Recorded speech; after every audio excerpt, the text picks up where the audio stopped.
Good afternoon. Good afternoon to you, and a good evening to you from wherever you are tuning in and joining us tonight. It is Maiyegun live, and thank you very much for joining me. So, after reading the caption of the broadcast, please remember to read the description of the broadcast as well.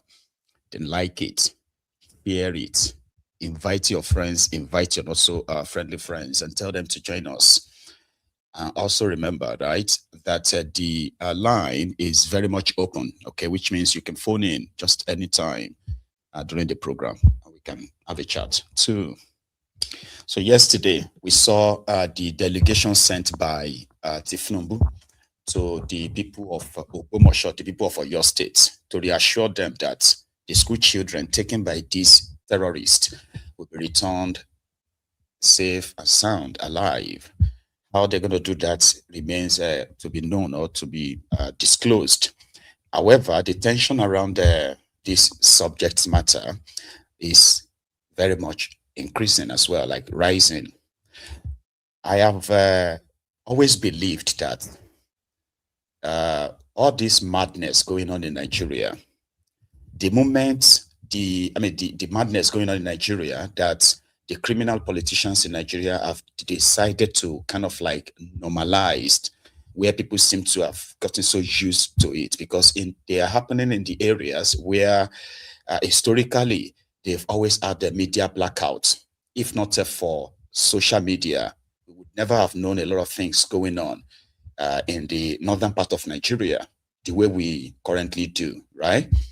For social media. So now the people of Yoruba land, to some extent, right, have been almost like indifferent, in the sense that the real expression of that terror, the real feel of that terror, they were never really allowed to somehow like digest it. In a way, they just felt like it was just some Boko Haram, Fulani terrorists, or the kidnappers and all that. But I have kind of like I personally believed, right, that the moment it gets to Yoruba land and the criminal politicians who have normalized this madness, right, would then see the real, the real out of control problem, because Yorubas are not going to really keep quiet in that sense. And the moment it becomes a thing, this is the first one, to be precise, like in the heartland of Yoruba land, where school children have been taken. Mind you, for years now, Yorubas have been kidnapped while they are traveling on their farms. Many of them have been killed, as well as kidnapped and paid ransoms, okay, in Yoruba land. But it was never something that hits home the way it should. Majority of our people seemed to just feel like, you know what, I won't just travel.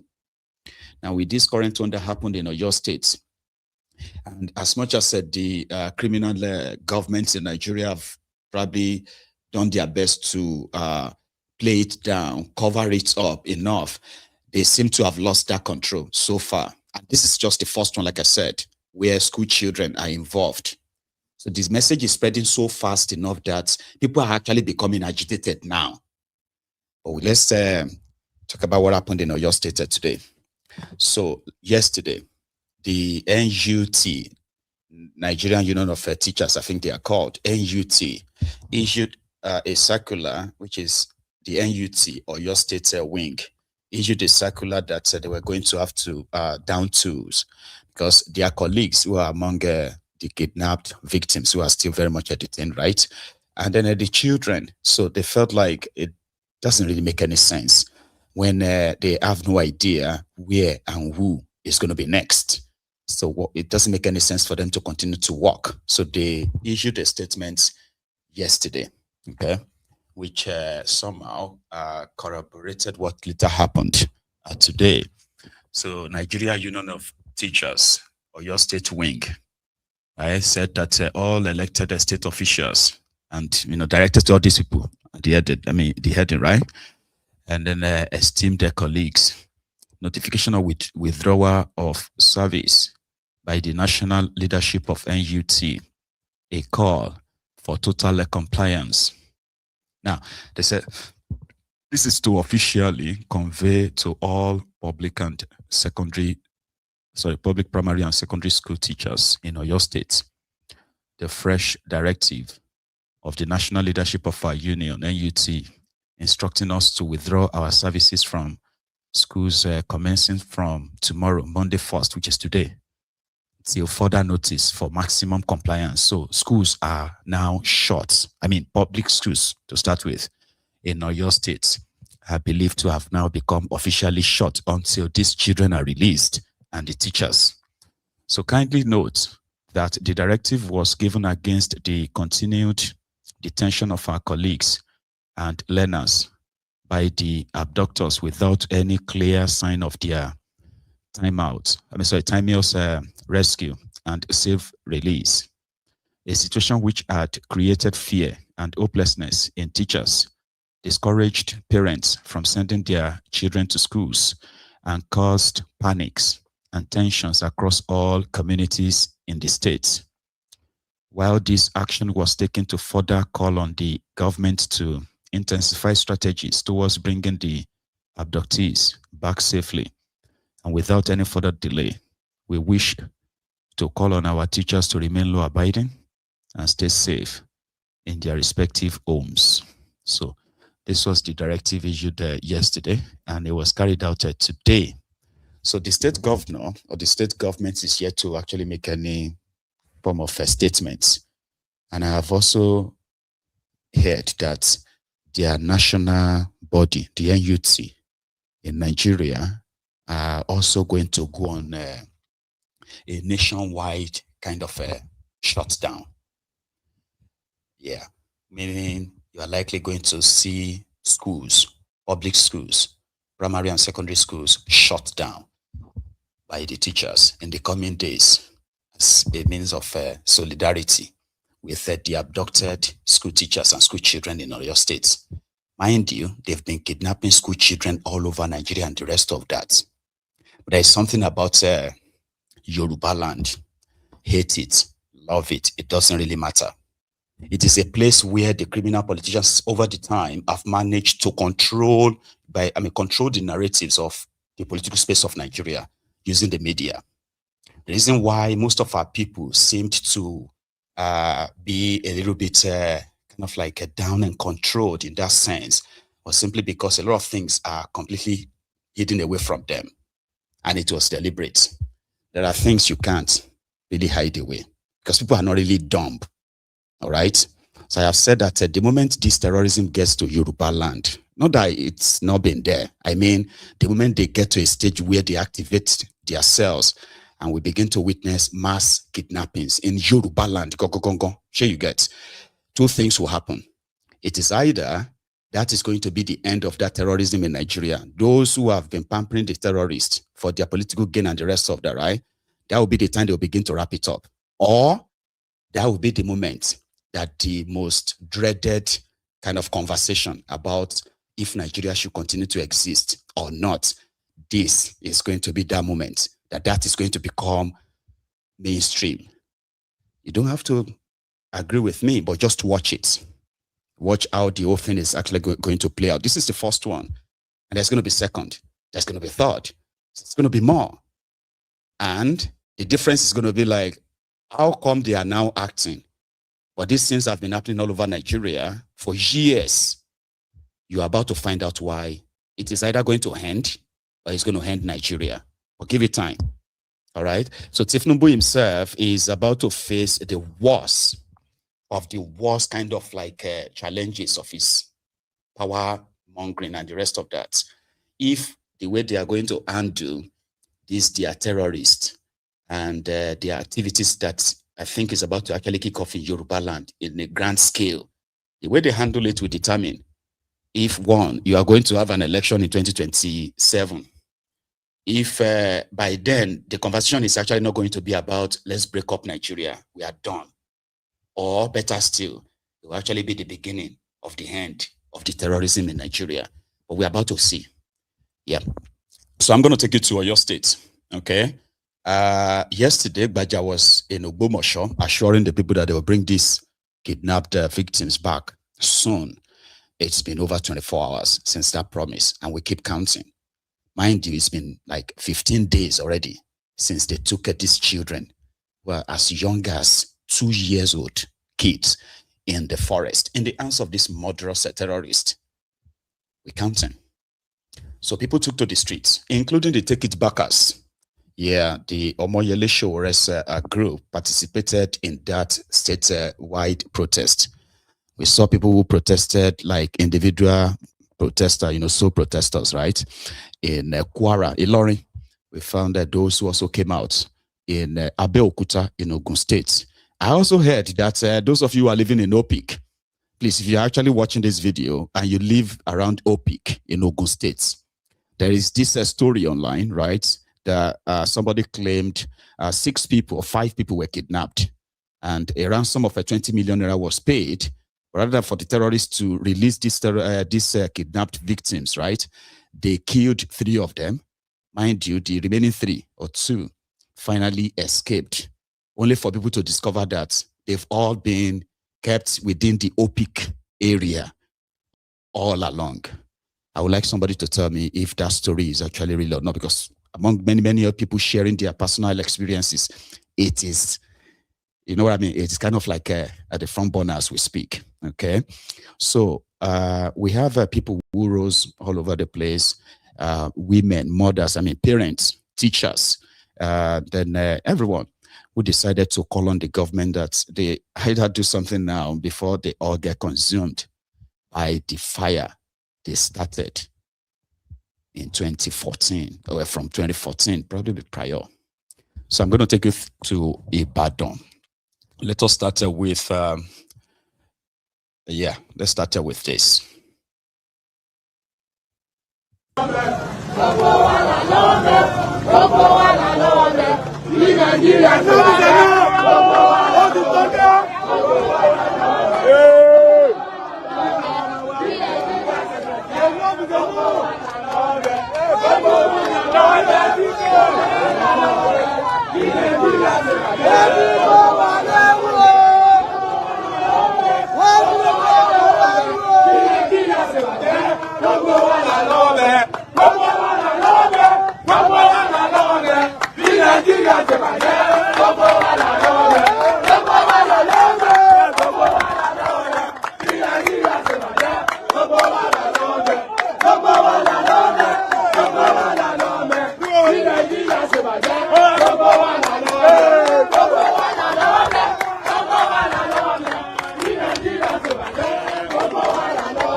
Àgbọ̀ kankan tó bá jẹ́ kọ́mọ àwọn ìjọba wa ni tí wọ́n máa wòran wọ́n bá kọ́mọ wọn ni àbí fábìlì wọn tí wọ́n máa wòran wọ́n ti pa àwọn èèyàn bẹ́ẹ̀ náà January wọ́n kẹ́kọ̀ọ́ àwọn ọlọ́pàá wa láàrin ọ̀sẹ̀ méjì wọ́n kó wọn kúrò èyí ò dáa kò ń ṣe àkókò àti máa campaign for election ẹ̀mí àwọn èèyàn tó yẹ kó jọ wọ́n lógún wọ́n gba àwọn èèyàn wálẹ̀ gbogbo kan tí ó bá ná wọn eléyìí yóò jẹ́ kí wọ́n mọ ojúṣiṣẹ́ tí wọ́n gbà gẹ́gẹ́ bí adarí ìlú kò ń ṣe ká máa jó kiri ó dunni lógun ni jù ìmọ̀ tó fẹ́ ṣe sí àwọn kékeré wà lé àwọn ìyá àgbà wà lé they are just crying so please we are begging you.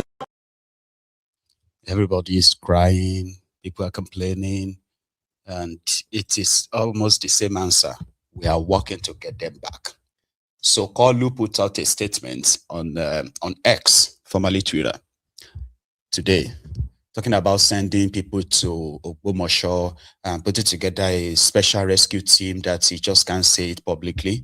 A lot of other teams and groups are working to get them released and free them. This one is a banana peel for politics. Like politically, this is going to be a banana peel. It's like ongo.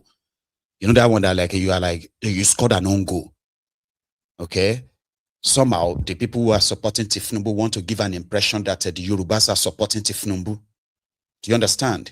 Now that the terrorists were killing the Yorubas in Kwara State, kidnapping them and the rest of that, these same Ronukus, the Ronu Nazis, the Ronu bastards, right, said those people in Kwara, right, they were not Yoruba enough because they didn't identify with the rest of Yorubas, if to say we all actually agreed to be partitioned the way the Fulani criminals partitioned Nigeria in what they call the creation of states. So then they moved to Oyo State. Suddenly they said, oh no, it's the fault of Solo Makinde Ibadan. They said, oh, it's Solo Makinde's fault. He should have protected his own people, not Ifnumbu's fault. Now things are getting out of hand. Okay, so for the rest of this week, you are going to see series of protests. I promise you that one, right? You're going to see series, except if you wake up tomorrow morning or before we go to bed tonight, the news says they've been released, then that can kind of like put a bit of a hold on it. Another thing is that they can no longer control the narratives anymore, not even in Yoruba land. They can no longer tell the Yorubas that it is some people who wanted to spoil Tifnumbu's government that are creating these problems.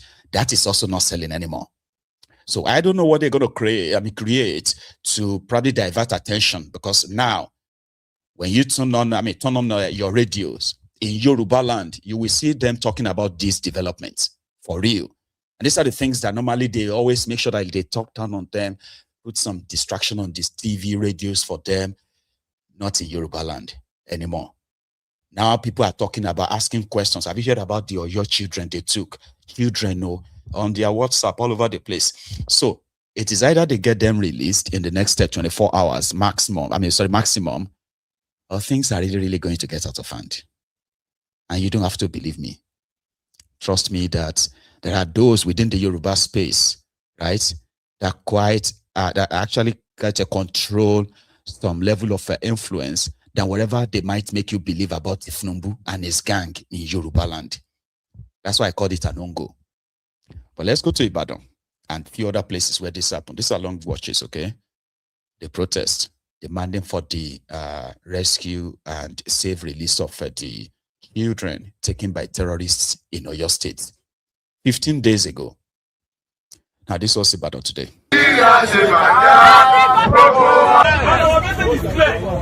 By all means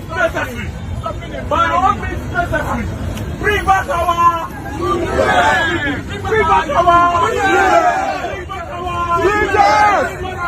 teachers. Your state must not be the best center of banditry. Your best center state must not be the best center of banditry and kidnapping. And that is why we are sending this message very strong. I do not expect anyone to go anywhere. In a serious country, serious citizens don't go anywhere. What is that? I don't want that. But because we are so used to stop, we are so used to use like that. In serious places, ọba kẹta èèyàn kan ní àwọn ìlú títà wọn aráàlú ti di ọpọlọ èèyàn kan lásán nobody will go anywhere. But we are not so used to uselessness. We are so used to suffering. Bring them back. Bring them back. We are not hearing anything. We are not hearing anything. We are not hearing anything. Bring back our children. Oh no. 49 children in captivity. For the past 2 weeks now. Bring back our children.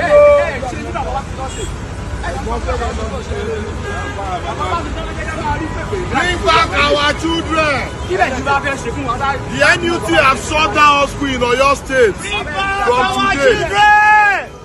We are live at tomorrow now. Bro, bring back our children. Bring back our children. Bring back our children. Bring back our children. Governor Seyi Makinde, bring back our children. President Tinubu, bring back Baba Buruku. Everybody, bring back our children. We are not playing, you know. We are waiting for orders before we shut down the road now. We are not playing. Don't play. All those children must be brought back safe and sound. Brutality is the toe.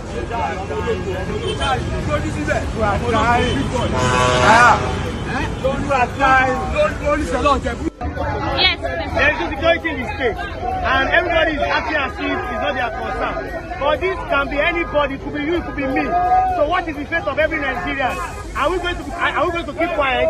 Are we going to act as if we're not doing anything?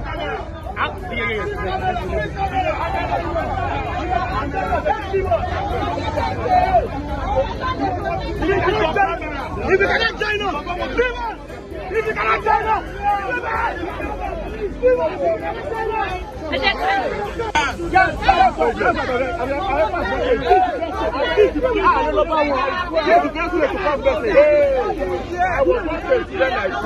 I know. But what I'm saying is,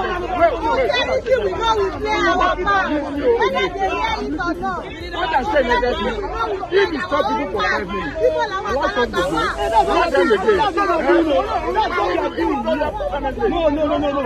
This is where we started.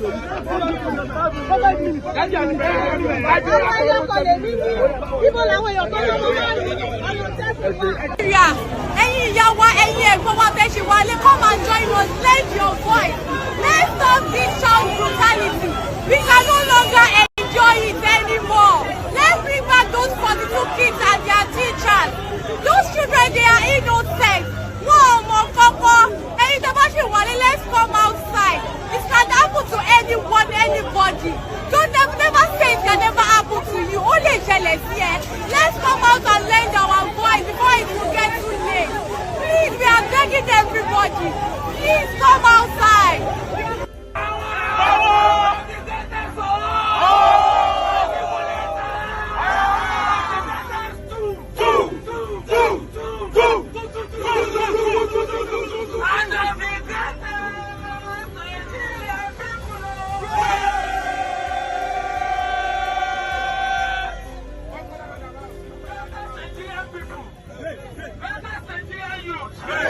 Let us start by appreciating ourselves, by commending ourselves with 3 adults.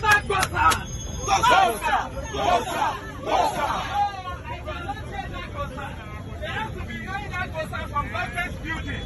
Yes. That gosa needs to sound to the Let them know that the people of Nigeria are not at peace. Let them know that the people of OYO State are not smiling. Yes, let them know that the Nigerian people are fed up with insecurity. Yes. Let them know that Nigerian people are fed up with the blatant. Yes. Nothing has been done. The Amotekun that that was in place in the OYO State, they've been reduced to mere passers. The government of the state, at the state level, face politics rather than protecting the lives of the people. Instead, now it's coming to say they want to negotiate. That is so sad. What we are demanding for right now is that we want those kids and teachers, to be released. We understand that the principal that was beheaded happens to be a man that could have retired a week after that incident. It is sad that that man was beheaded, and today there's nothing to say about him. It is so sad.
So that was the first phase. It was quite tense, right? Because they started from Mokola roundabout. Well, they were at Iwo Road. Almost all those main kind of like junctions in Oyo State. Iwo Road, Challenge area, Mokola roundabout, then finally to Agodi at the government house. They attempted to get entrance into the government house, by the way, to see the governor and those who are there, like the lawmakers and the rest, but the security won't let them. And let's see if we get to that part, okay? Here is the other part of the video. They are protesting in Ibadan, and including Abeokuta as well, by the way. I'll show you that of Abeokuta.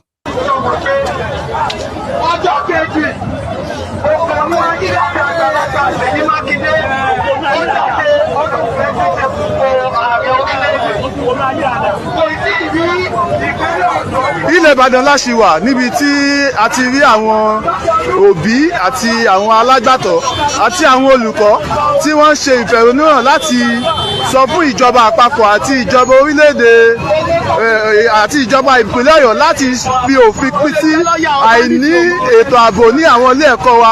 Ìyá kan ní tí ó ń ṣe iṣẹ́ òòjọ́ rẹ̀ lọ́wọ́ tí ó dẹ̀ ń wa omi ẹkún lẹ́nu.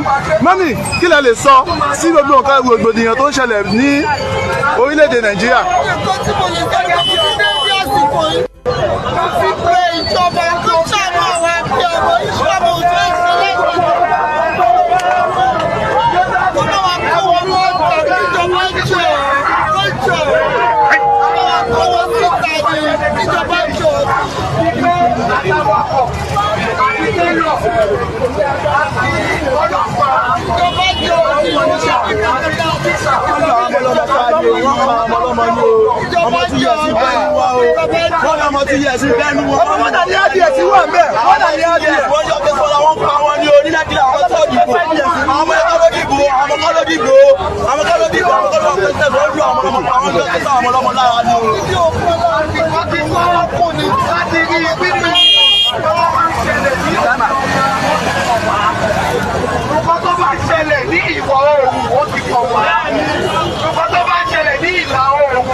ní gúúsù àti àríwá ó ti kọ̀ wá.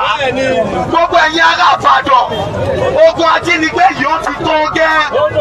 Ẹ jẹ́ ká parapọ̀ ká dìde àti ìjọba àpapọ̀ Nàìjíríà àti ìjọba ìpínlẹ̀ Ọ̀yọ́. Ọ̀bàlújẹ́ ni gbogbo wọn, òjèlú ni gbogbo wọn, àìníbìkítà, àìnífẹ̀ẹ́ ará ìlú. Wọ́n fi ẹ̀mí àwọn ará ìlú wọ́n fi ṣe ètò ìdìbò. Tí gbogbo wa bá wá sọ pé àfi kí n lọ bí iṣẹ́, ẹ jẹ́ ká fi ṣírò ara wa. Tó bá jẹ́ pé ìyàwó ẹ àbí ọkọ ẹ àbí ọmọ ẹ ló wà ní àhámọ́ àwọn ajínigbé, ṣó máa jí lọ bí iṣẹ́? Ṣó máa sọ pé ó fẹ́ lọ bí iṣẹ́? Ṣé ẹ máa jáde ńlé? Àwọn ìwà ìbìkítà tó wà lára gbogbo wa àtọmọdé àtàgbà òun ló bàlù wa jẹ́ débi tó dé yìí. Torí pé ìwà ìmọ̀tara ẹnìkan òun ló ba ìlú yìí jẹ́. Kò kàn mí ọjọ́ kan ó máa kàn ẹ́ o. Ọ̀nà àti gbà láti má jẹ́ kókó ẹ̀ ní pé ká dìde. Torí náà gbogbo wọn lò lọ́wọ́ ń bẹ, gbogbo wọn lò lọ́wọ́ ń bẹ.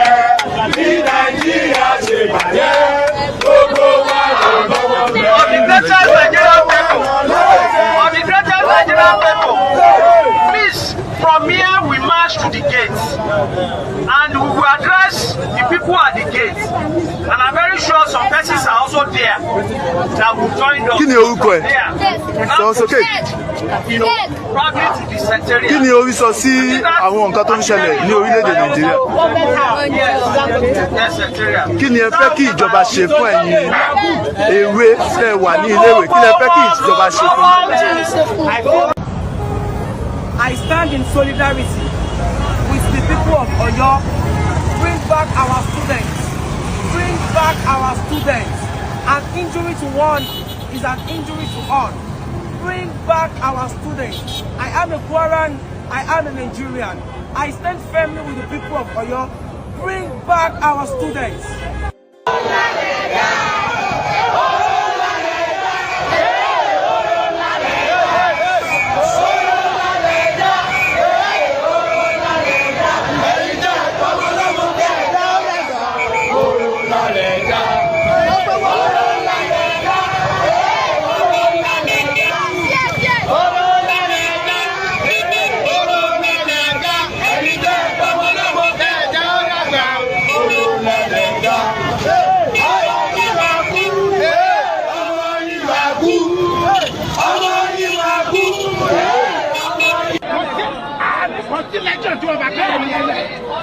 Ibi tí ọba ti fẹ́ ṣe pamari, a máa lọ sí àwọn àlọ́dàrú.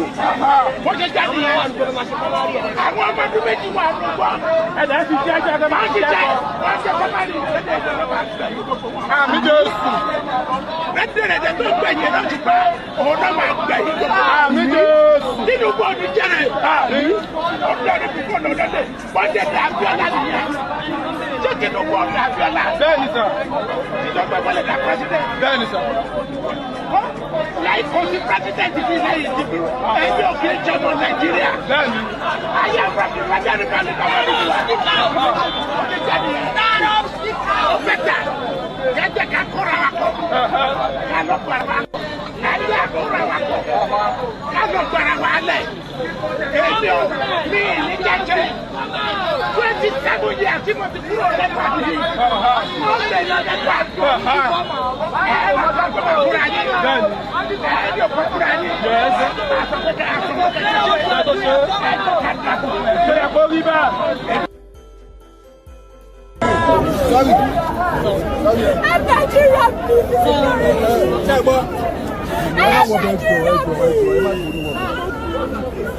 Nigeria, I'm proud of your It is me. Oh my father. I must free them. I must. Because I did not fight anybody. I did not try to run. As I was running. Who are the forest men? Who are the ones going to the forest?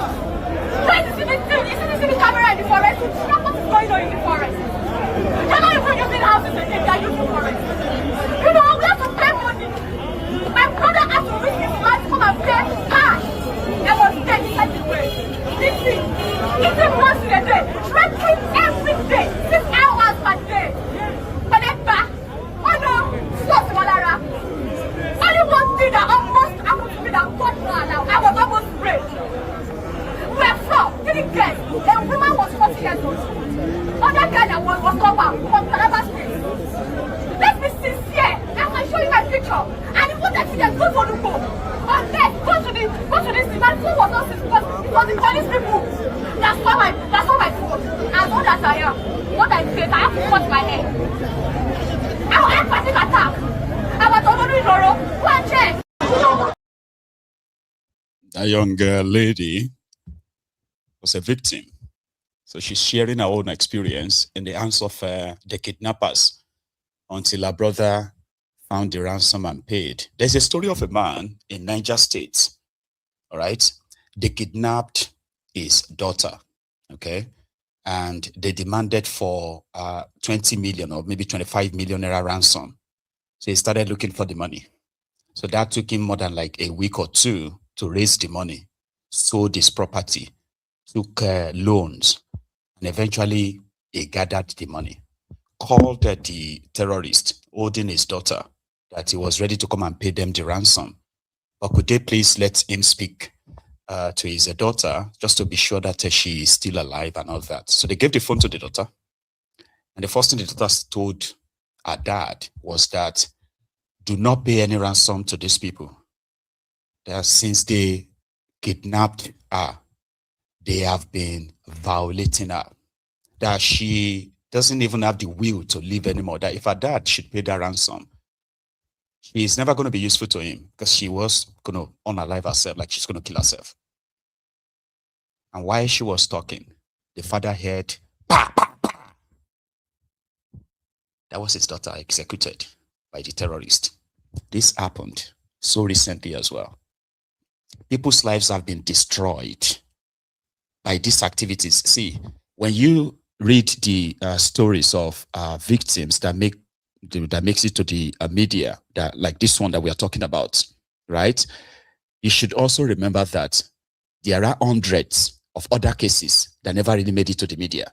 Lives, thousands, tens of thousands of people's lives have been destroyed. Families have been destroyed, shattered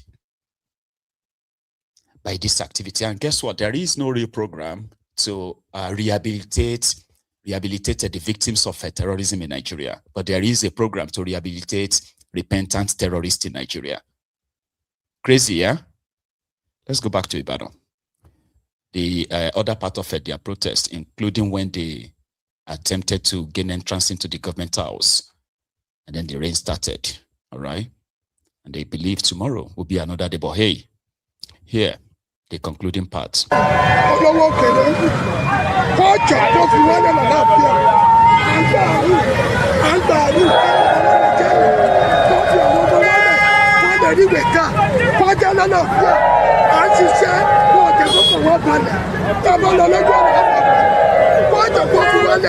Wọ́n tú àwọn ọmọ tó wà bẹ̀rẹ̀ sílẹ̀, à ń sunkún lórí àwọn ọmọ yẹn, àtàwọn akẹ́kọ̀ọ́ rẹ̀ olùkọ́ wọn. Wọ́n fi àwọn ọmọ yẹn sílẹ̀ nínú ọ̀sẹ̀ wọ́n jọ gbogbo ọ̀nà ní kọ́gbà, wọ́n fi àwọn ọmọ sílẹ̀. Wọ́n dẹ̀ sọ́pọ̀ àti máa kó wa, wọ́n wá nǹkan ṣe sí i, wọ́n kó sísẹ̀, wọ́n fẹ́ wọ́n pẹ̀lú pa. Wọ́n jọ kọ́ bá wá nǹkan ṣe sí i, ọkọ̀ wọn balẹ̀ nínú ilé, ọkọ̀ wọn balẹ̀ lóde, ẹni tó bẹ̀ fẹ́ wọ́n sùn ọkọ̀ rẹ̀ balẹ̀. Wọ́n jọ kọ́ fi wá sílẹ̀ àwọn mẹ̀kúnnù. Àwọn jẹ mo wà nínú ẹni tó wọ́n jẹ, wọ́n fi iṣẹ́ mi lẹ̀ ló jáde. Wọ́n jọ wọ́n fi wọ́n lọ́kọ̀ balẹ̀ ní Nàìjíríà. Ọ̀rẹ́ wọn ò ní wọlé ìjọ yìí ọ̀rẹ́ àníjà mọ́rí bọ́ọ̀dì. A máa da gbogbo ẹ̀rú ni kó fi wá sílẹ̀ kó jọ ọ̀rọ̀ mi yẹn. Gbogbo ibi tó bá ti ń dìbò, a máa lọ fọ́ ṣe pẹ̀lú. Wọ́n fi àkókò yìí, wọ́n fi sọ fún gbogbo ìrìn abiyamọ. Wọ́n jẹ́ ká jáde, wọ́n orúkọ bọ̀, wọ́n ti fẹ́ dé Ìbàdàn. Wọ́n jẹ́ jáde kákẹ́, wọ́n jọ ọkọ̀ wa lè balẹ̀ lórí wa àti lórí àwọn ọmọ wa. Wọ́n má bàa rí wá sí wọn wò. Ó jẹ́ gbọ́dọ̀ dìbò wọn sí bí ajínigbé tó bá sọ. Ọ̀rọ̀ láti gbọ́ náà. Àwọn ọmọ tó ń gbé kò sí ìkankan fún wọn, àwọn tí wọn lọ́wọ́ láti lọ sí ìlú òyìnbó, tí wọn lọ́wọ́ láti lọ sí private school, àwọn tó wà public school, ẹ̀jẹ̀ ẹ̀rọ wọn lọ́wọ́ ẹ̀dínlé bàbá Tinubu àfẹ́kọ́ yìí náà yìí, àfẹ́kọ́ wọn wọ́rọ̀ bàbá Tinubu, káàdì lẹ́kọ̀ọ́ ní ìṣẹ́jú Ọ̀yọ́, ẹ̀ṣẹ̀ àdúgbò. My name is Ayodele Aliko. My name is Ayodele Aliko, one of the parents. I'm using this opportunity to beg our president. I'm using this opportunity to beg our president to come to our aid. Baba Tinubu, please come to our aid in the Oyo State. We are begging you. We parents in Oyo State. We are begging our Baba Tinubu now. Please and please, over 2 weeks now. Our children in captivity. Please, we are begging you now in the name of God. Please, Baba Tinubu, come to our aid in Oyo State. Please, please, on behalf of the parents in Oyo State. Please, we are begging you, Baba Tinubu. Thank you.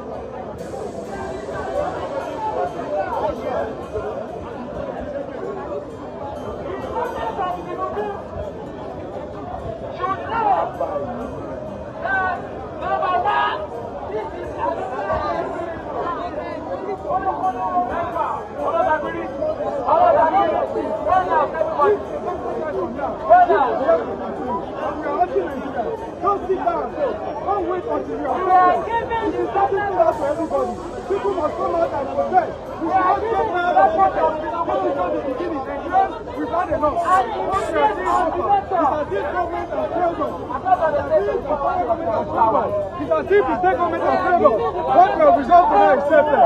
Part of the same time is protest. And we are saying the governor of Oyo State, wherever you are, come out and address the Nigerian people. We are also telling the NUT, it is not just enough for you to call for strike. Teachers must come out and protest. And we are also sending signal to private school owners. By tomorrow, any private school that is open, we will come there and shut it down. So get to work. Parents get to work. Please, suspend this interview for now. And join the protest. And look at the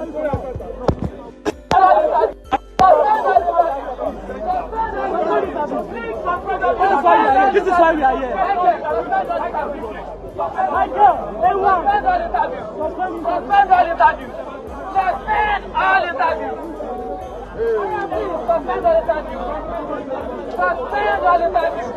Everybody, please stand for a second. Everybody, go down the stairs. We can organize ourselves. We are young people. We can organize ourselves. Let the press capture the children. Let the press capture the banner.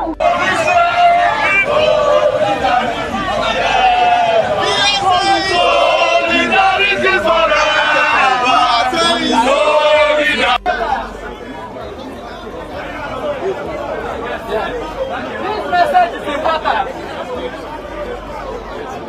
There is an ultimatum on the ground. The government of Tinubu should know. Number one, this is Alota Infinito. Kolo, everybody.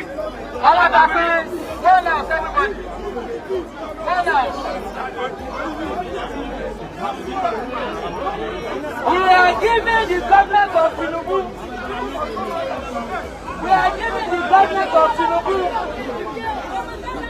An immediate ultimatum.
That was Ibadan today, and this was supposed to be like the first day. If by tomorrow the children are not out, there is an expected extension of the protest. This may be it. Is OYO abduction going to be the kickoff to the revolution that a lot of you have been sort of like fantasizing a lot about? I don't know. But the reality right now in Nigeria is that if you are still believing that what is going on right now is being exaggerated, or they are doing this simply because they wanted to make Tinubu look bad, well, I don't think I can be able to help you anymore. The reality today is that every part of Nigeria is surrounded by these dreadful or dreaded terrorists. And somehow people have become more self-aware to some extent. I saw a video of people who apprehended a group of Nigerians, or I have to call them Nigerians, but they are Fulanis. So in their effort trying to search and apprehend them, they found what they called bullets. That's like live ammunition on them. I'll show you. This was Ibejuleki in Lagos, just so you know. Only bullets! I want bullets!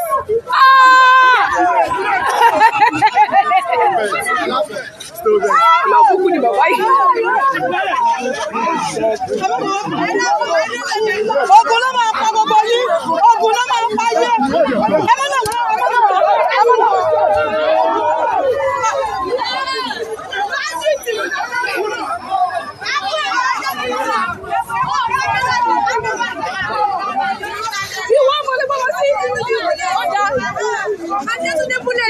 OYO, original bullet.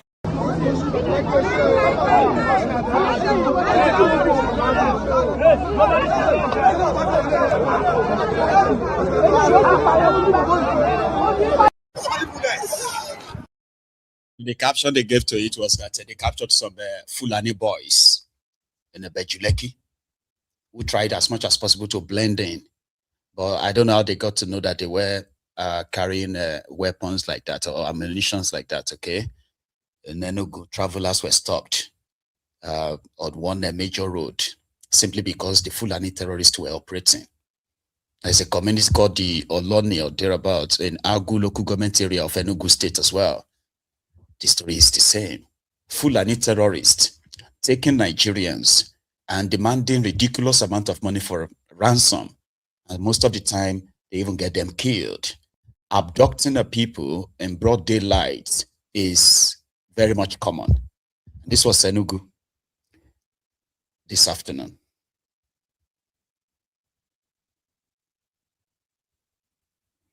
Oh, 1 second, sorry. Na nnukwu ihe na-eme n'Ogun Junction now. Freelance enhancement just killed some of the villagers and brought their corpse in the road. And some of the villagers are doing riots. They have blocked all the road, both left and the right. The army people is trying to stop them, you know. But there is no movement. We are in Ogun Junction. We are going back to Aba from Enugu. Don't know what is going on. That is the case. That is the point.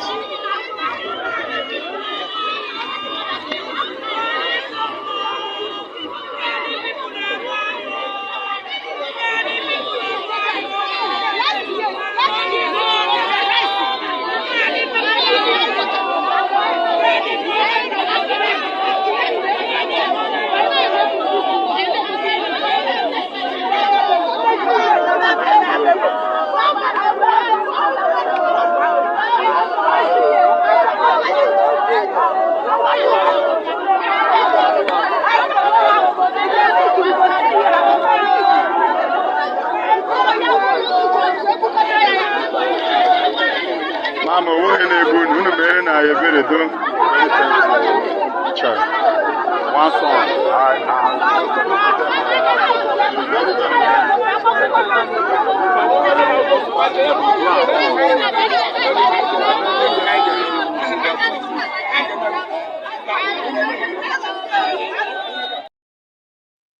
That was Enugu. And a woman who explained what happened. All right, that's a particular local government area in Igbo. So does that. The terrorists came and listen. With children. I can't say 3 months ago for you. I needed last week. If I want to grow up 35 years with 5 children. I needed last week. Every last year. Okay, yesterday again, a boy knows. Is that just shot in the heart?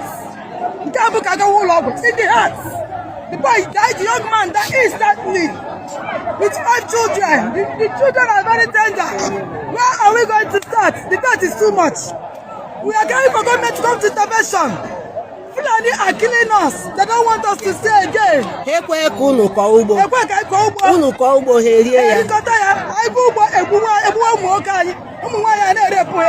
Obodo ebe a bebe. Ebe a bụ Ogun local government Onori Eze. Ogun local government Onori Eze. Ya ka iji pụta for peaceful. Kedu ụbọchị ha gburu the last one? Yesterday.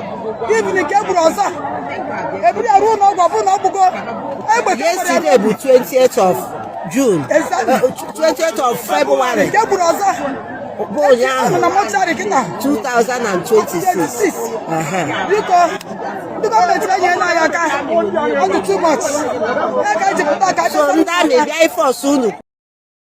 The killings.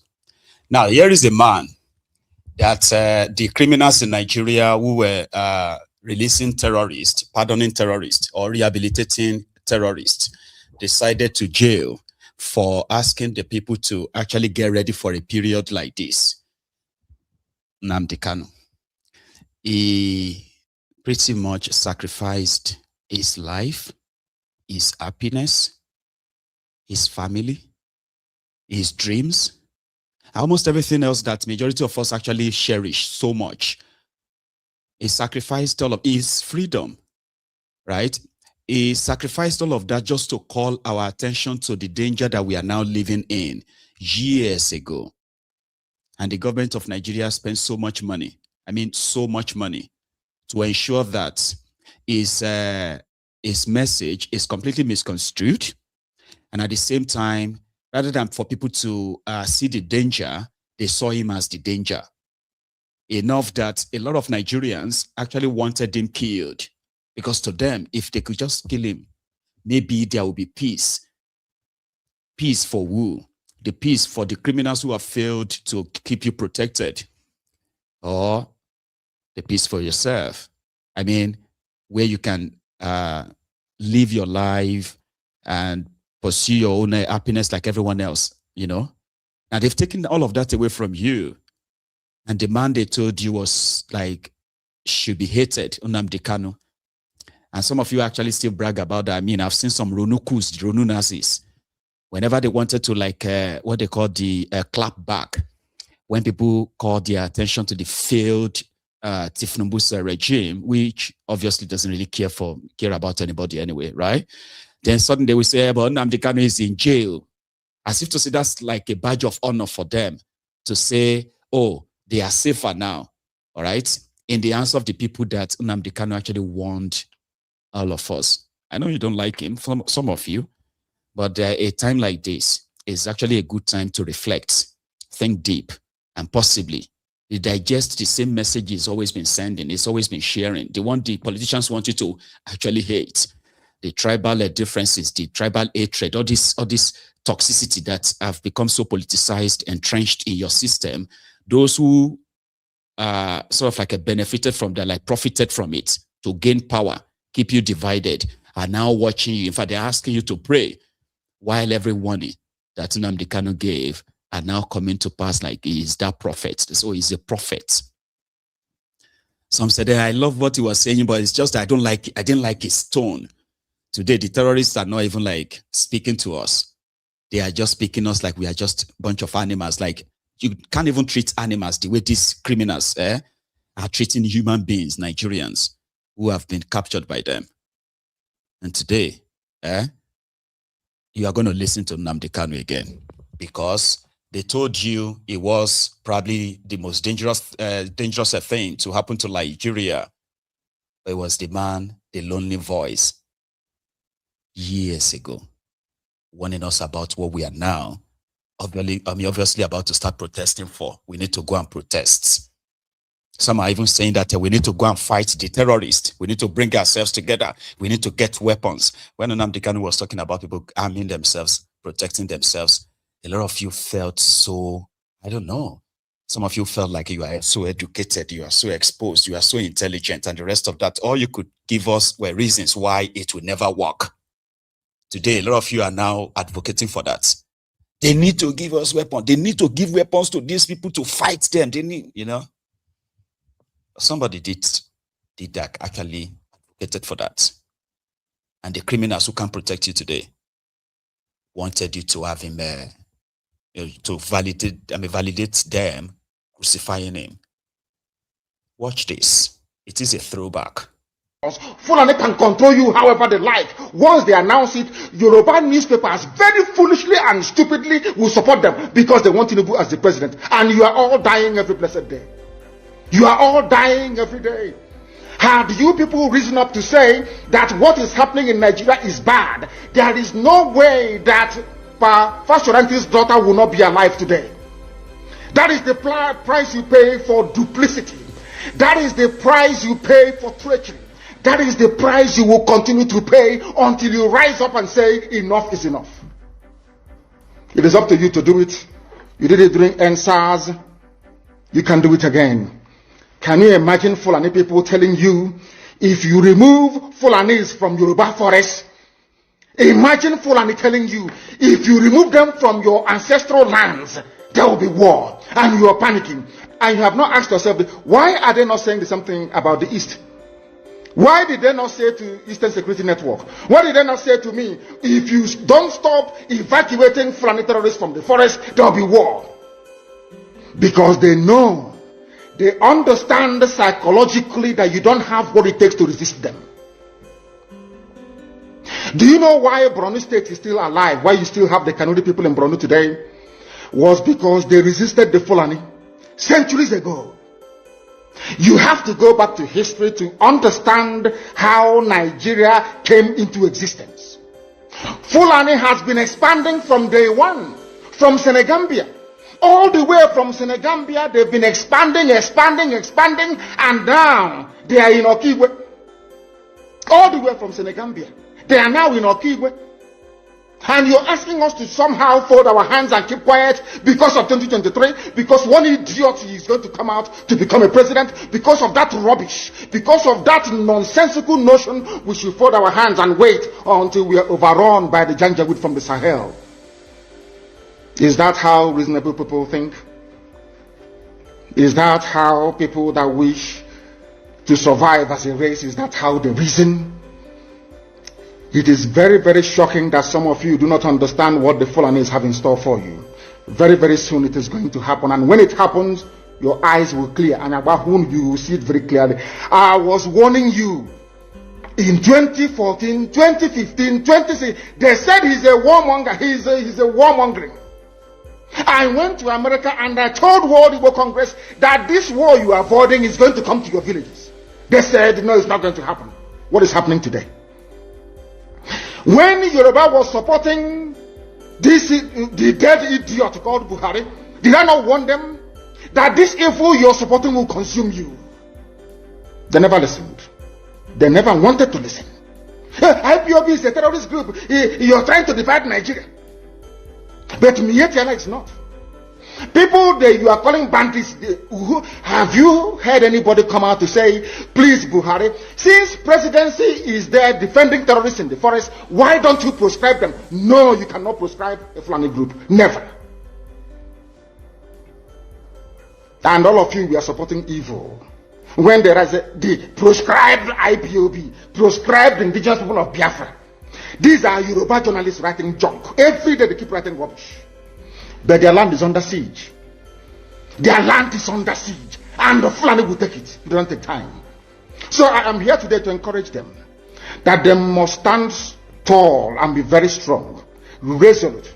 That is what Fulani does. They control the media. They have well-paid consultants all over the world doing their bidding for them. They have that woman at UN trying to lobby the world that everything is okay in the zoo called Nigeria. But you and I know that the zoo is not okay. You and I know the game plan of the Fulani. And what are you doing about it? Nothing. Every day you read, you lament, you complain. Every day you read, you lament. And that's all you do. That is all you do. You read, you lament, you complain, you do nothing about it. Your lives are being taken away from you. Your forests are being occupied. Your mothers are being raped. Your daughters are being abducted. And the whole national government, presidency, is supporting such people. And you're telling me that Nigeria is viably sustainable. Is that what you're telling me? That somehow this contraption is sustainable, it is viable. It can never be. Because the more you stay in one Nigeria, the more you are inviting the Fulanis to take over your ancestral lands, to take over your villages, and to make life a misery for you. That is the end game. That is the outcome. If you doubt me, go and do a bit of research. Ask yourself, who are the Hausa people? Who are the Nupe people? Who are the Bachama people? All of these people were steamrolled by the Fulani march to the Atlantic Ocean. And now they're in Yoruba land. They're in their forests. They are in their forests. And who is going to drive them away from there? If not the Yoruba youths. Forget about your useless governors. Your elders are very strong. I love Yoruba elders. The way they behave, the way they talk. Very, very strong. They said they support Akeredolu. There's the governor of Ondo State. They support him in what he's doing. People must come out to say that enough is enough. When you travel to the north, do you live in the forest in the north? The Igbo people in Sabongeri in Kanu. Are they living of course it's Hausa land, are they living in the forest? They came to the town, they worked very hard, they built houses, they built mansions, they developed the entire place. Is that not what they do?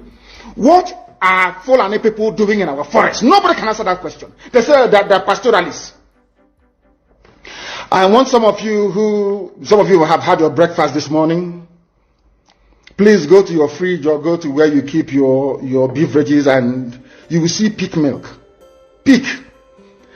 Some of us were raised on pig milk. For how many years now? And you keep asking yourself, what is pig milk? Pig milk is mineral, the same milk that the cows produce in Holland can be produced in the zoo.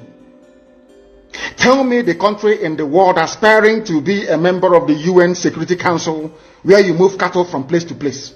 Are you people well at all? You so-called Nigerians, are you normal in the brain? I'm asking you a simple question. Show me a country that aspires to be in the 21st century moving cattle from place to place. Tell me they're grazing. Which country is that? Please tell me. All of you don't have any shame. When you have people, an entire presidency coming out to defend a very primitive, archaic agricultural practice, then you know you embrace this mess. You are in one almighty trouble, I'm telling you. People are in a mess. The Holland that you get your pig milk from, do they move cattle from Rotterdam to Amsterdam? I'm asking you a simple question. But they produce the pig milk that you're drinking every blessed day. Why can't Fulani produce pig milk in Sokoto? Why can't they produce carnation milk in Kano? They have the cattle. Before the white man came, did you see any Fulani in your forest? All these people talking rubbish about movement of cattle and movement of... I'm asking you, before Britain came and handed over Nigeria to Fulani, ask your grandfathers, please, or your grandmothers. Ask them. All this nonsense we are hearing today in this so-called one, I want to tell you the dangers of one Nigeria. All this nonsense you're hearing today about one Nigeria, Fulani in our forest, Fulani in our village. Before the white man came, did you see Fulani moving their cattle all over the place? Did we not have meat to eat? They will answer these questions for you. Because sometimes in Africa we don't reason very well. The way we reason is jaundiced, it is disjointed. I can't understand for the life of me why instead of them to waste all that money arming and equipping this Janjaweed army Mihetiala to come and conquer you and I, why don't they open a milk factory somewhere in the north and bring the milk down south? I'm sure southerners will buy it. After all, pig milk comes all the way from Holland.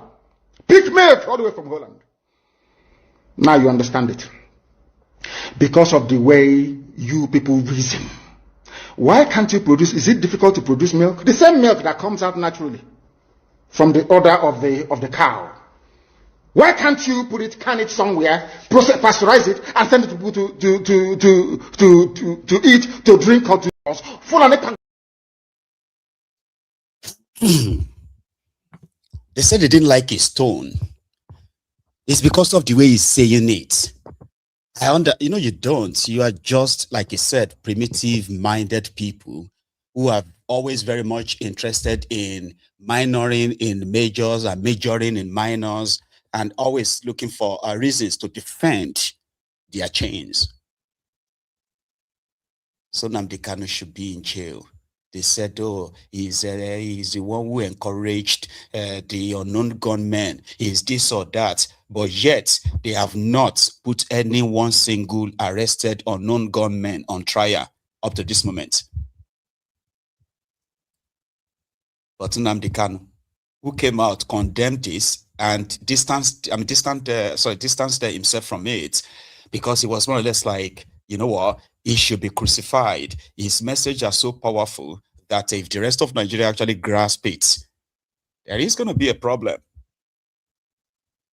And today, everything you want, everything is said, we are now kind of like grappling with that. We are now trying to maneuver it. People are now making suggestions that are even far more extreme than what Nnamdi Kanu suggested. But you know something about Yoruba land, which I am going to say freely now. When this whole thing gets out of hand, because it is going to get out of hand, trust me, it is. All right? The way Yorubas are going to react is going to end up shaking the entire fraudulent foundation of this contraption. You can write it down. Because in our own way, right, it is going to become something where people are going to begin to ask the Northerners to leave southern part of Nigeria, western part of Nigeria. You know how that kind of like goes. If the terrorists in the forest continue to advance in that sense, right, that could actually really be the beginning of an unprepared, unplanned civil war in Nigeria. And politicians in Nigeria who have been kind of like they've stretched dialogue for so long. I'm saying this right now because if this becomes the norm, I am talking about what the rest of Nigeria have suffered for over a decade, that the Yoruba medias, the Southwest media, as they are famously called, have done their best to maintain the total blackout of this event within the media space of Nigeria, if not for social media.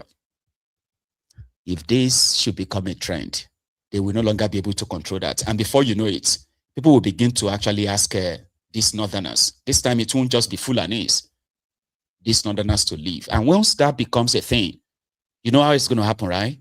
The Northerners are going to say the Southerners should also leave the North, vice versa. And again, if it gets out of hands, even these guys who believes that they have what they call the state control, state capture, they will realize that they are just holding this powerful hot ball. They can't hold it with their hands. So they better right now do what they have to do to cut off their terrorists they brought into Nigeria in 2014, 2015 because of power. They have possibly outspent their luck. They've stretched their luck. But if Yoruba land become the centerpiece of the terrorism, like we have been seeing all this while, it is going to change everything. You don't have to believe me, just watch. All right? So yesterday, while Baja led Referendum and the rest of them to Ogun, they also met with the families of the victims who died. Because during the attack, it was reported that about 2 people were shot and killed, apart from the teacher that they took, the math teacher that they took and beheaded. I think Olatun Boson or thereabout. So it was there. So this was the deputy governor of Oyo State addressing the same gathering that Bajao and others were at yesterday. I just want to capture what he said there. Then what Baja told the family too. Show you. Please permit me to stand on the already established protocol. Minister of Defense, sorry, because we have the whole of Nigeria here present. And as a result of that, the governor said, I should appreciate all of you for coming. The tragedy struck on 15th day of May, and it devastated every one of us in Oyo State. Since that day, I've been coming to this place almost every day. But we are still hoping, and we are believing and trusting God. And we believe by your coming today, the seeing of our children is at hand by the grace of God. But there are some issues, 1, 2, 3 issues that we want to bring to your notice. Number one, Oyo State has a population of about 10 million people. Oyo State have a population of about 10 million people with a land mass of 28,454 kilometers. The federal reserve that we are talking about has an area of 342,461. That is 12.92% of the total area covered by Oyo State.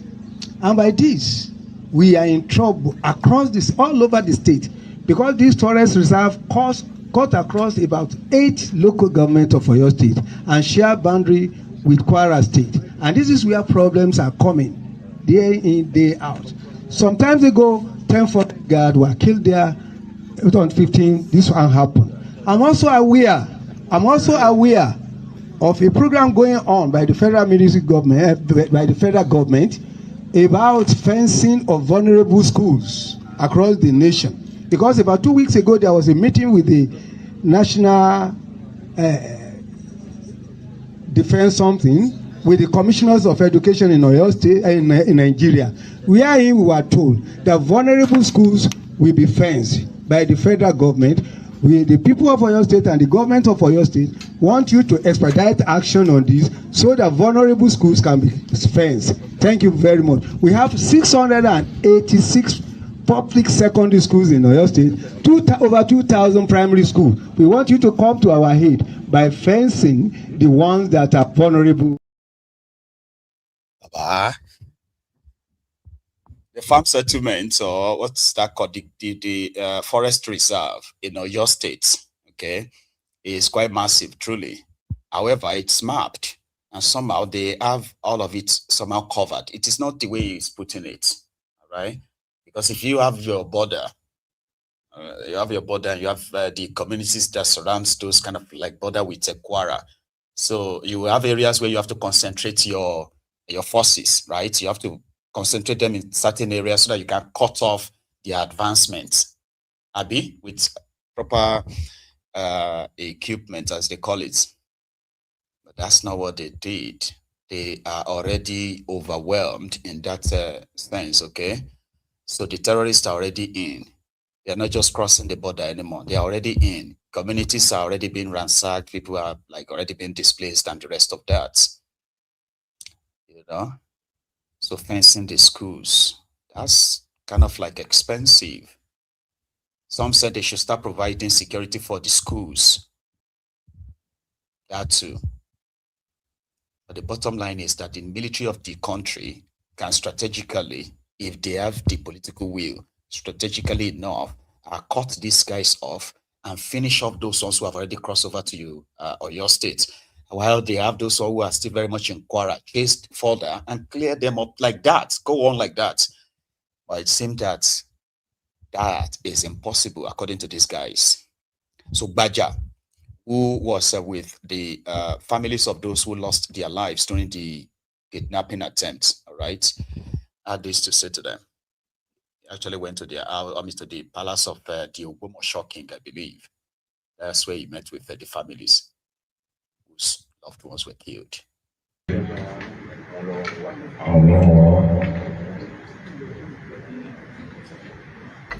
No, that is so.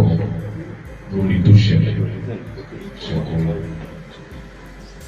Kò sí ìwọ́n náà lè sọ. Kò sí ìwọ́n náà lè sọ. Ọwọ́ Ọlọ́run máa ń lọ. Ọwọ́ Ọlọ́run máa ń lọ. Gbogbo ẹ̀ wà. Àní orí mọ́.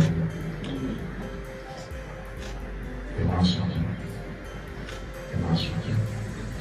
Ìsàbẹ̀sẹ̀ wà lórí. Nigeria wà fún mi. Ìfìyìnlẹ̀. Ìsàbẹ̀sẹ̀ ìfìyìnlẹ̀. Gbogbo kí nǹkan. Àwa ní láti ṣe. Àwọn tó fi fẹ́ kúrì.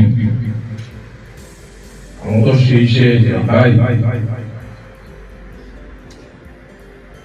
Agbára Ọlọ́run àwọn àrí wọn ní. Àdé nífẹ̀ẹ́ yìí lẹ̀.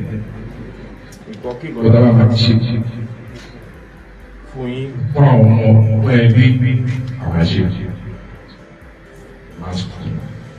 Ẹ jẹ́ ká gbà fún Ọlọ́run. Ẹ jẹ́ ká gbà fún Ọlọ́run. Ọlọ́run ló lẹ́bi Ọlọ́run ló gbẹ̀gbẹ̀ àwọn olùbá àkọlé Ọlọ́run sí ìgbọ́tẹ̀ ìdálé ṣe báyìí. Ẹ máa sọ ẹ máa gbó sábẹ́tẹ̀ máa ránṣẹ́. Àwọn àjọpọ̀ àwọn owó bá ṣe lè ṣe nǹkan máa lè lè dà fún yín pẹ̀lú àwọn ẹbí àtàwọn ẹgbẹ́.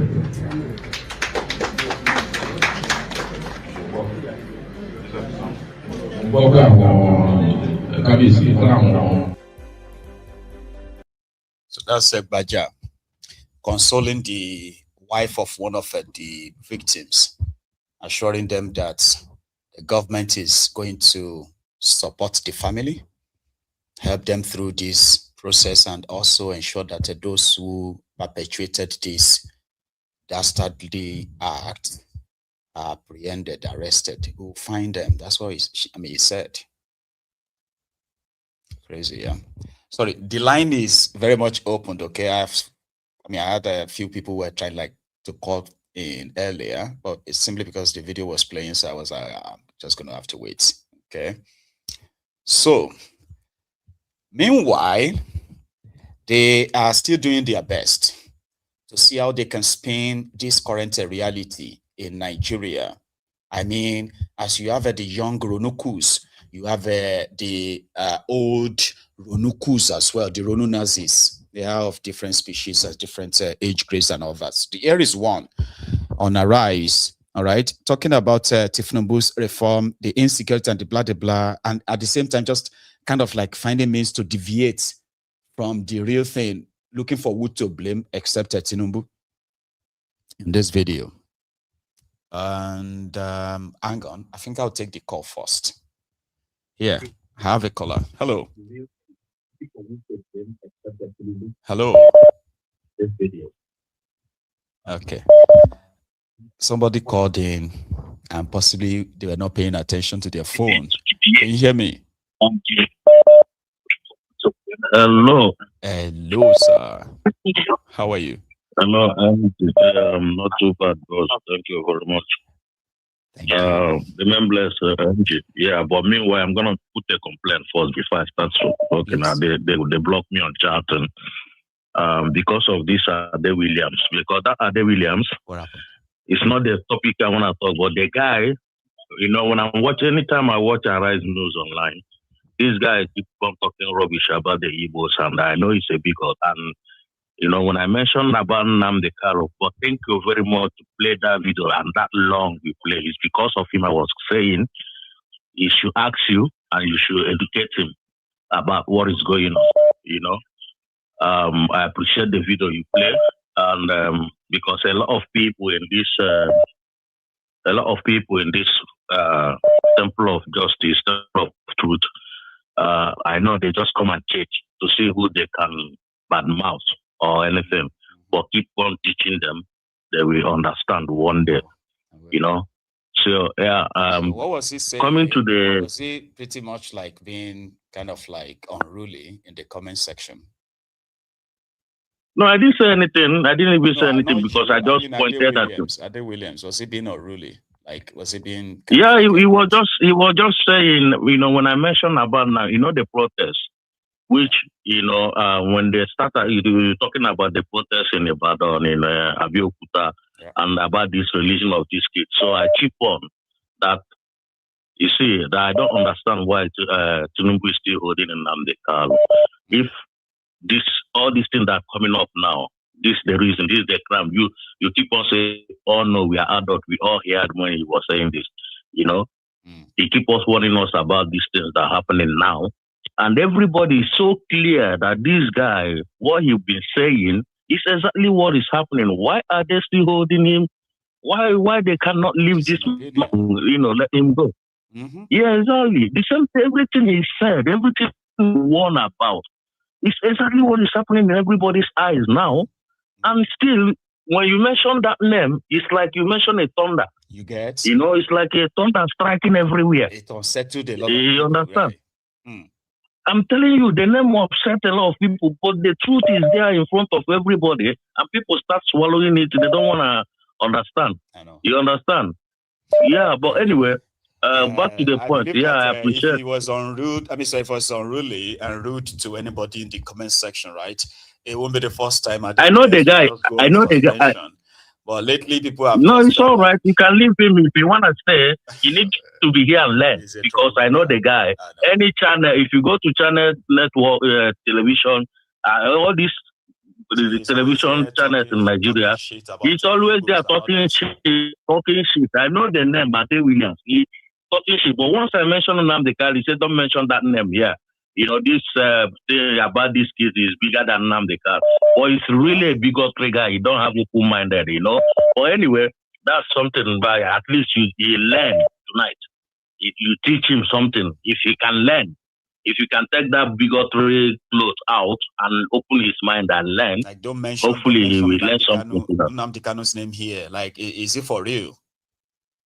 Yeah, exactly. You've been saying it. You know, people, that's why I pick on him. I say, okay, I keep on saying at him. Listen, you ask me, explain to him. I say, no. Ask MG, ask Maiyegun, he will explain to you. But thank God you pick up the message, you play the video, he will learn if he can learn. Because some people, he's like that. I know the guy. I know his comment, every channel in the network is just Tinubu, the Nuku data boy he is. Anyway, but that's not the reason why I call it. I just want to mention that point here tonight, please. Yeah, well, these things are you know, like the protest is still a topic anyway.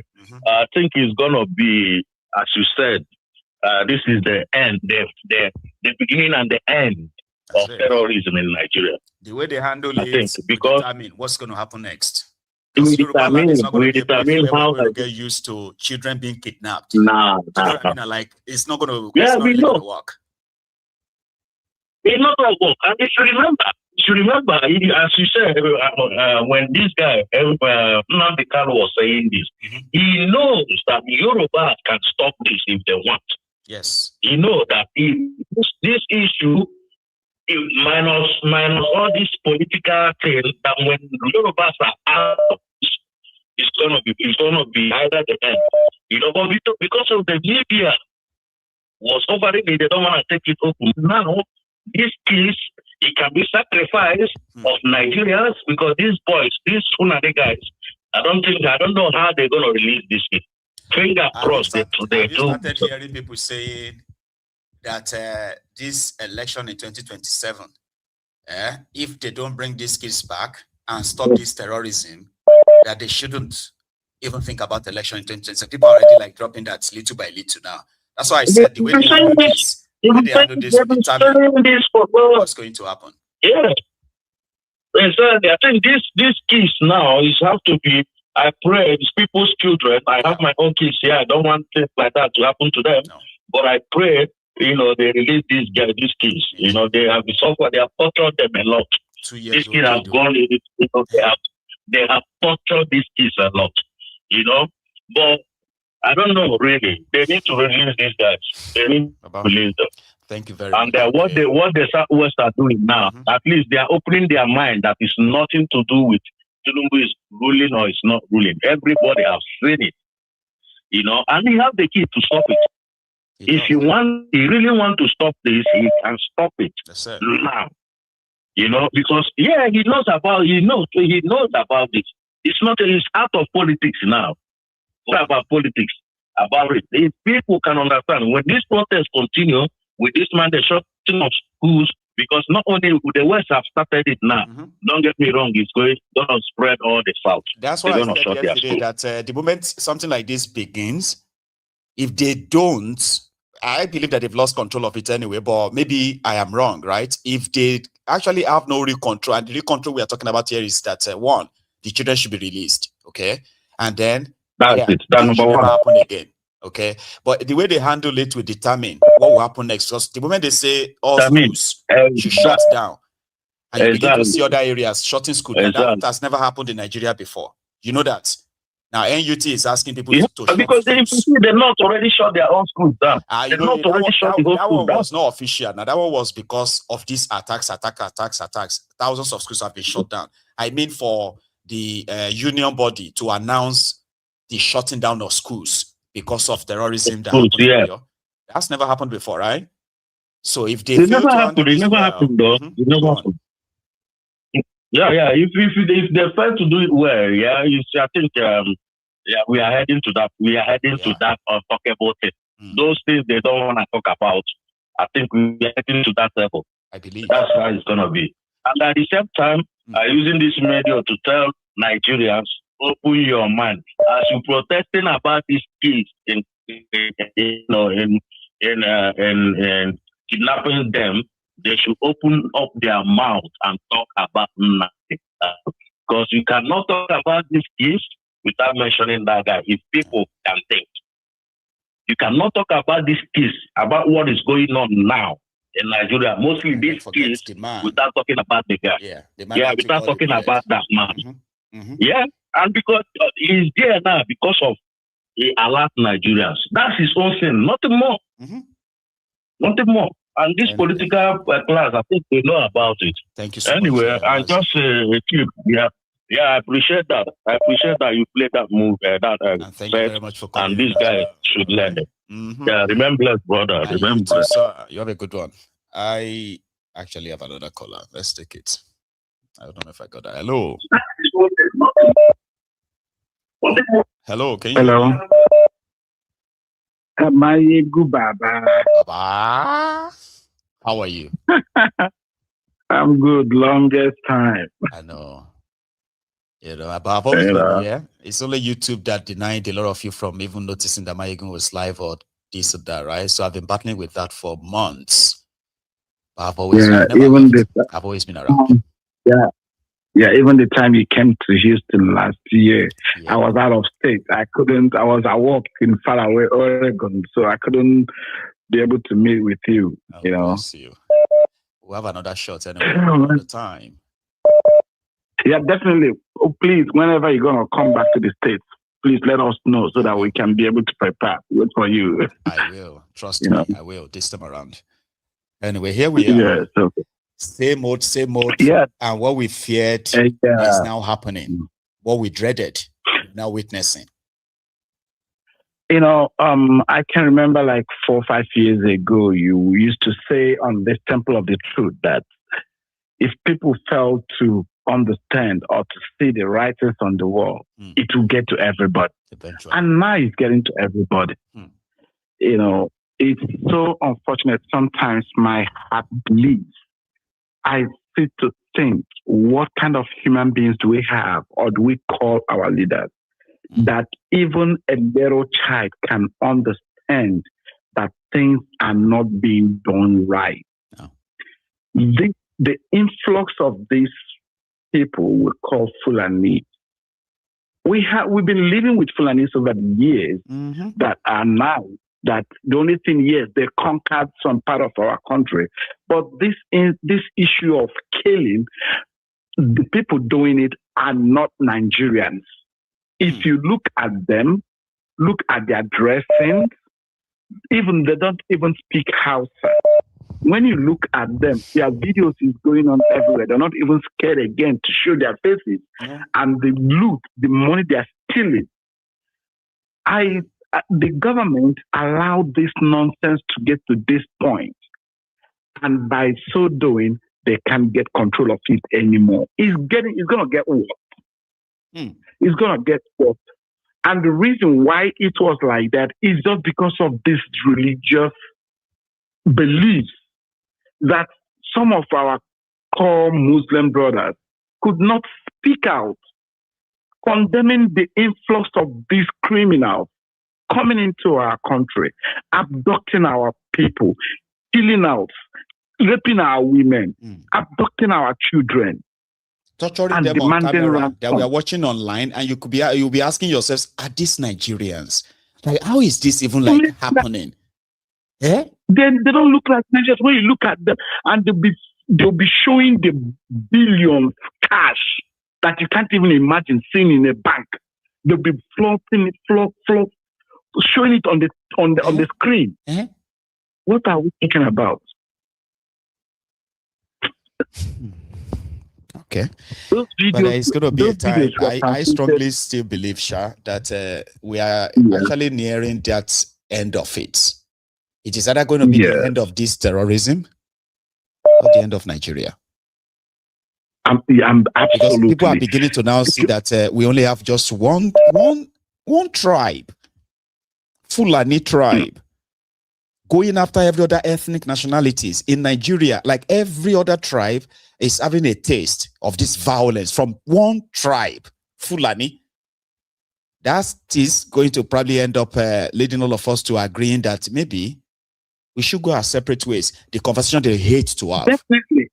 If the elite, if the so-called political elites that are benefiting and they're enjoying this, because, okay, let's take an instance. Look at what is happening in South Africa. We have a bunch of Nigerians and other people living in South Africa. We've not had any day that Nigerians are killing the indigenous people. We've never heard of it. I've never heard of any country where the people that migrated from elsewhere are killing the people that own the land and the government of that land kept quiet. It's only Nigeria. So what are we talking about? Who is deceiving who? Who is deceiving who? Tell me any country that you hear that the people that migrated or just entered, influx the country, are killing the citizens and the government keep quiet. Look at our children. Look at the kind of punishment that our children are going through. What is their offense because they are just Nigerians and decided to go to school? It's painful. My heart bleeds and everybody kept quiet. The so-called politicians kept quiet. It has gotten to the point where everybody, even parents, cannot even allow their children to go to school again. It will get to that point. So this is no more joke anymore. It is no more joke. They attacked our agricultural base, destroyed the economy of Nigeria. Nigerians are always growing their foods. You can't travel by road again. Go on. You can't travel by road anywhere again in Nigeria. How is that like? I mean, what's their population? How many are they that the government, if they really meant to, they use networks to transmit those videos. They do. They do. So, don't we have those networks to be able to get them tracked? Location and everything, geolocation and everything you needed to know. The Nigerian military said they confiscated over 200 Starlink satellites, Starlink browsers or so, internet from these terrorists. Maiyegun, any spot you make a call or send a text or receive in telecom, we know the base station where that is transmitting from. Yep. You can get the radius. Yes. You can get it. So it's I don't know. I'm sick and tired of Nigeria. I swear. Because when I talk about when you talk about Nigeria, it's like you are talking about one smaller African country, not the same Nigeria that used to have this echo model. That we used to know. This is just insane. And you call your senators, House of Reps, governors, and all that, and your president, because people shouted, people talked. That was why he was able to send people today and yesterday. 2 weeks after it happened. Because they are not his children. And then, in fact, any UT, both universities, everything school, Nigerian school supposed to be shut down, complete from primary, nursery to university. Until these children are being released. Is it only these children? What about the ones that have been kidnapped in Niger State over the years? We don't even hear anything about those ones anymore. What about the ones that happen in some other states? Hang on. The Niger State. I'll tell you a few. All right. I actually, I bookmarked quite some, and I said I was going to read them out because these are the latest ones. We are not even talking about those ones from last year now. All right. Here they said 176. 176 women and children were kidnapped in Keama local government area. This was in Kwara State, right? They have been in captivity for 106 days now. You have over 300 women and children who were kidnapped in Ngoshe, Goza local government area of Borno State. They are already there now. They are there now. They are already there for 87 days today. 50 students who were kidnapped in Askira, Uba local government area in Kaduna, I think, right? Is that Kaduna? Anyway, so they have been in the captivity now for 16 days. Then you have 46 students and teachers who were also kidnapped. Okay, these are the ones from Oyo State, all right? So from north to south, right? Nigerians who are in the captivities of these terrorists, right? They are almost on their own. So the message is don't get kidnapped because you're going to be on your own. Oh, God. So what? Every Nigerian should understand that the government in Nigeria has failed them, right? So I think my own opinion, I'm not so sure that everybody should rise up, send messages across to your family, those ones back home, anything they can be able to use to protect themselves, they should all rise up. In fact, if this time around, don't even wait for them to come. Comb your bushes, go after them, chase them away. Chase them away. Anything you feel you can do, if it's to fight them, fight them. Wow. Thanks so much for that. Right, let's take another one. Seems like some other people are much interested in. Yeah, Baba, you have a good one, okay? Cheers, Baba. So I have another caller, I think. Let's hope. Hello. Sure. Hello. Good evening. Oh, good evening. How are you doing? I'm okay. The stress is too much. Your first one, Abby? Yes. Oh. The stress is too much. The stress is too much. I know. Good to have you, by the way. So everybody can hear you. Yeah, yes. The stress is too much because it's just. I think this thing is going to a stage whereby when the center cannot hold the whole thing anymore, everything will explode. Because I think the last time I tried to call in because people are make suggestions. I even me too already. I said it before. Nigerians will rise up. Oh, Nigeria cannot rise up. They don't have weapons. They only give weapons to the Fulani. All those nonsense. And we have in the south, we have the Yoruba representative. We have Yoruba senators. We have Yoruba House of Rep members. That's right. We have Yoruba governors. Okay, so it's not like probably this northerners or this other part of the country where this Fulani nonsense emanated from are the only one governing the nation. Okay, even the eastern part of the nation. Okay, they have governors. Governors who have governed their region. Even though they've not, recent time other than Jonathan, I don't know, maybe he's actually from the east or wherever he's from. No, he's not. Maybe he's an Ijo man. Okay, so let's exclude that one now. They've never been to presidency. No. Okay. So, but they have senators, they have rep members. Yeah, they've been part of the governance of Nigeria, like structurally, yeah? Yeah, so when these evil governors, all these evil men that they've at one point occupied these offices, both in the eastern part and the southern part of the nation, from governors to senators to rep members. Okay? What quota have they contributed when these evil people, and they saw it, carrying weapons, headsmen carrying weapons, carrying cutlass, slaughtering people like slaughtering goats? Or even we're all witnesses now. Shebi, we are all alive. And they are all witnessing it. And they are not saying nothing. But right now, they are defending Tinubu. That's what they are doing. Everybody is trying to let you believe that Tinubu wants to do it, but some people are making it difficult for him. But he's doing his best. Opus Otima was praising him the other day now. You forgot? But Baba, do you know this thing that have you noticed this pattern, okay? And this started with Buhari. Do you remember one day that you did a show regarding how Buhari was practically excluded? Like, what I mean is that he doesn't know what goes on in the country that he governs. Yeah. Do you remember that story? Do you remember that they said they didn't even let him read newspaper? Yeah. Do you remember that narrative? You know, that same narrative is what they're going to bring out again. When these motherfuckers will run. Okay, these are working dead that is there right now. When he leaves, that's what they're going to be saying too. They're going to be saying that, and the next they're going to do, they're going to be going to Edmond Obilo's TV show. They will not be writing books. They will be writing memoirs. They'll be telling them, do you know that Tinubu doesn't even know what happens? Doesn't even know what happens. They hide it from him. They hid it from him. That's why he didn't. They're hiding it. They hid it from him. So now, the last time, like I said earlier, the last time I want to call it that, okay, so we said you guys didn't allow Amotekun to carry weapons. You don't allow. Are we supposed to even be still talking about that now? With the situation we are now, right? Are we supposed to be talking back and forth? Why Amotekun is not properly trained and armed? Are we supposed to still be kind of like asking why in this situation right now? If you guys are serious.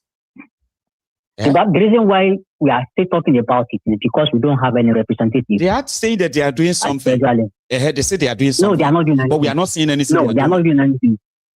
They are not doing anything. Baba, do you know, I just asked my wife this afternoon. I said, could it be that there is a spell being casted on Nigerians? Because I know vividly well that any reasonable Nigerians that left that country by any chance, in the Western world, either UK, either Canada, either US, name it, Australia, wherever. Immediately you left that with like a cocoon. You are being left out of a cocoon, and they will just spread all that. Like they will spread that, and they will be achieving things. But why in our country? We can't even pull anything. We can't even do anything. Imagine us now talking about Nigerians living in Nigeria. Nigerians living in a country. It's been, we've been treated in this manner. So the reason why Amotekun, for example, like you said, Amotekun cannot be harmed because we have passive and puppets as our representatives in both Eastern region and Southern region. Okay, we have thieves, we have kleptomaniacs, we have psychopaths, we have people who only after their pockets. Okay, that is the reason why. That is the reason why they can't speak for us. So it's now left for people to speak for themselves now. Now, so that's where I'm going to hand the whole thing right now. So they won't speak for us. Our people can carry weapons. Like Fulani here now, we carry weapons. They will go to their farms. They will assassinate them. They will shoot them. They will kill them. When the farmers, after they already know to graze their cattle over their farmland, they won't be able to say anything because they don't have any weapon to use. But people can't do anything. And if you now make them being powerless technically, people will now finally rise. Because when the center continue to hold this stuff and continue to hold it, it's just a matter of time, and it will be so disaster. It will be so disastrous rather. The disaster we can. I don't even know. Maybe it will be probably worse than what happened in Rwanda. Oh, okay, that's the big one. Okay, I'm telling you, sir. Because how can you capture a nursing mother? A nursing mother. How can you be torturing? How many nursing mothers they've killed as well? And the babies were left. Sometimes they slash the babies too. Do you know how many pregnant women they have actually killed? I know. Their machetes, right, to slash open their bellies. All these things are and their breast, everything. But I think that's where we are going right now. Hopefully, but if this now at the end of the day did not amount to anything, then I don't know what else we have. Anyway, Baba, thank you very much. Okay, let me take another call. Thank you. And also a very quick one that a lot of us are almost like getting to that part where you're going to be leaving soon. I need to remind you, like the broadcast, it does help. Okay, if I'm able to get out of almost 1,000 of us on YouTube, if I could get like 500 to 600 of us to like that video, I was told, it is going to help push the video further. And some of you will never really get notifications or anything anymore, right? You probably will begin to get the notification now. And a lot of us can always attend the temple. We have people who thinks like this, despite everything going on. Speaking for Kolu. You said if he promised 100 things and he's delivered, 90, then we must give him a pass mark. When the Tinubu administration came into office, they had a cabinet retreat. After the first cabinet retreat, they highlighted 8 things. These are the 8 things that they promised that were the priority areas in for Nigerians. And the SGF sent out a memo to all the MDAs. And the things were inclusive growth was number 1. Strengthening national security was number 2. Boost agriculture to achieve food security was number 3. Unlock energy for sustainable development. Enhance infrastructure transportation for inclusive growth. Focus on health, education, and social investments. Accelerate diversification of our economy and improve governance for service delivery. For number 1, inclusive growth, more people are poorer. For number 2, strengthening Nigeria's national security, more Nigerians have died than terrorists have been neutralized, according to their own figures. More Nigerians have died against what? More Nigerians have died against what? According to the figures coming from our government, against what? Terrorists have been neutralized by the government. Against what? More Nigerians have died against what? Adesoa. What do you mean? No. You see, you throw these things. No. Please. When you want to compare, you compare it to another era.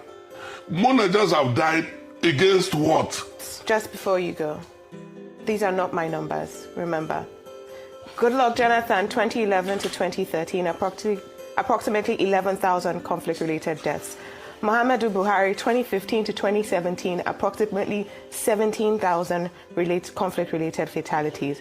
Bola Ahmed Tinubu, 2023 to 2025, approximately 27,500 plus conflict-related deaths. That is more than double the number under Goodluck Jonathan, and more than 10,000 more than the first 3 years of the Buhari administration. The people that have been neutralized by our military personnel are over and above the people that are... I'm bringing out data. I've listed 8 areas. Data from where? This is data from your own government. The National Orientation Agency spent money and put adverts in multiple newspapers this week. More people have died. Yes. Against what era? What do you like to compare? It's just saying that... Why did she say so? Because it's data. Data from where? She just told you from your own government. No, you do not understand what I am saying. Okay. When you say that this number of people more number of people have died. Yes. It is a comparative language. It will mean that compared to the first 3 years of Buhari, for example. Oh no, more people died. No, more people died even in that era than now. No. That's your own data. Please, can you give us? That's your own data. Can you give us the different data, the different numbers? It's good for us to see the different data. Where did you get your own data from? I got it from the National Orientation Agency. The National Orientation Agency. Limited, it is not possible for the National Orientation Agency to tell you that in the first 3 years of Buhari administration and in the first 3 years... That's not what I said. National Orientation Agency will tell you how many people have died. It is for the journalists to find out how many comparatively at the same time in the previous administration. Far less people, and take this from me, far less people have died under Asiwaju Bola Ahmed Tinubu than any government from the time of What's the source of your own data? Because I know. No, that it should be that you were coming here to quote data that is not available to anybody It's except on the newspapers. It's on the newspapers. It's on the terrorism index. It's on the World Bank page. It's on the IMF page. It's on the UN World Food Program page. If you Google it, sometimes Claude AI would even gather it for you. All this information is public information. This is not investigative journalism. Just before you go, these are not my numbers, remember. Goodluck Jonathan, 2011 to 2013, approximately 11,000 conflict-related deaths. That's how the Ronukus talk. They don't believe in data other than the one they manufacture from their kind of like a warped minds. They will drop number. You say, where did you get that from? I say, it's because I know. Do you understand the kind of people I talk to? I know people in government. Say, but this is a public data. The Ronukus, they don't need data. They don't need anything. They just want you to actually take it.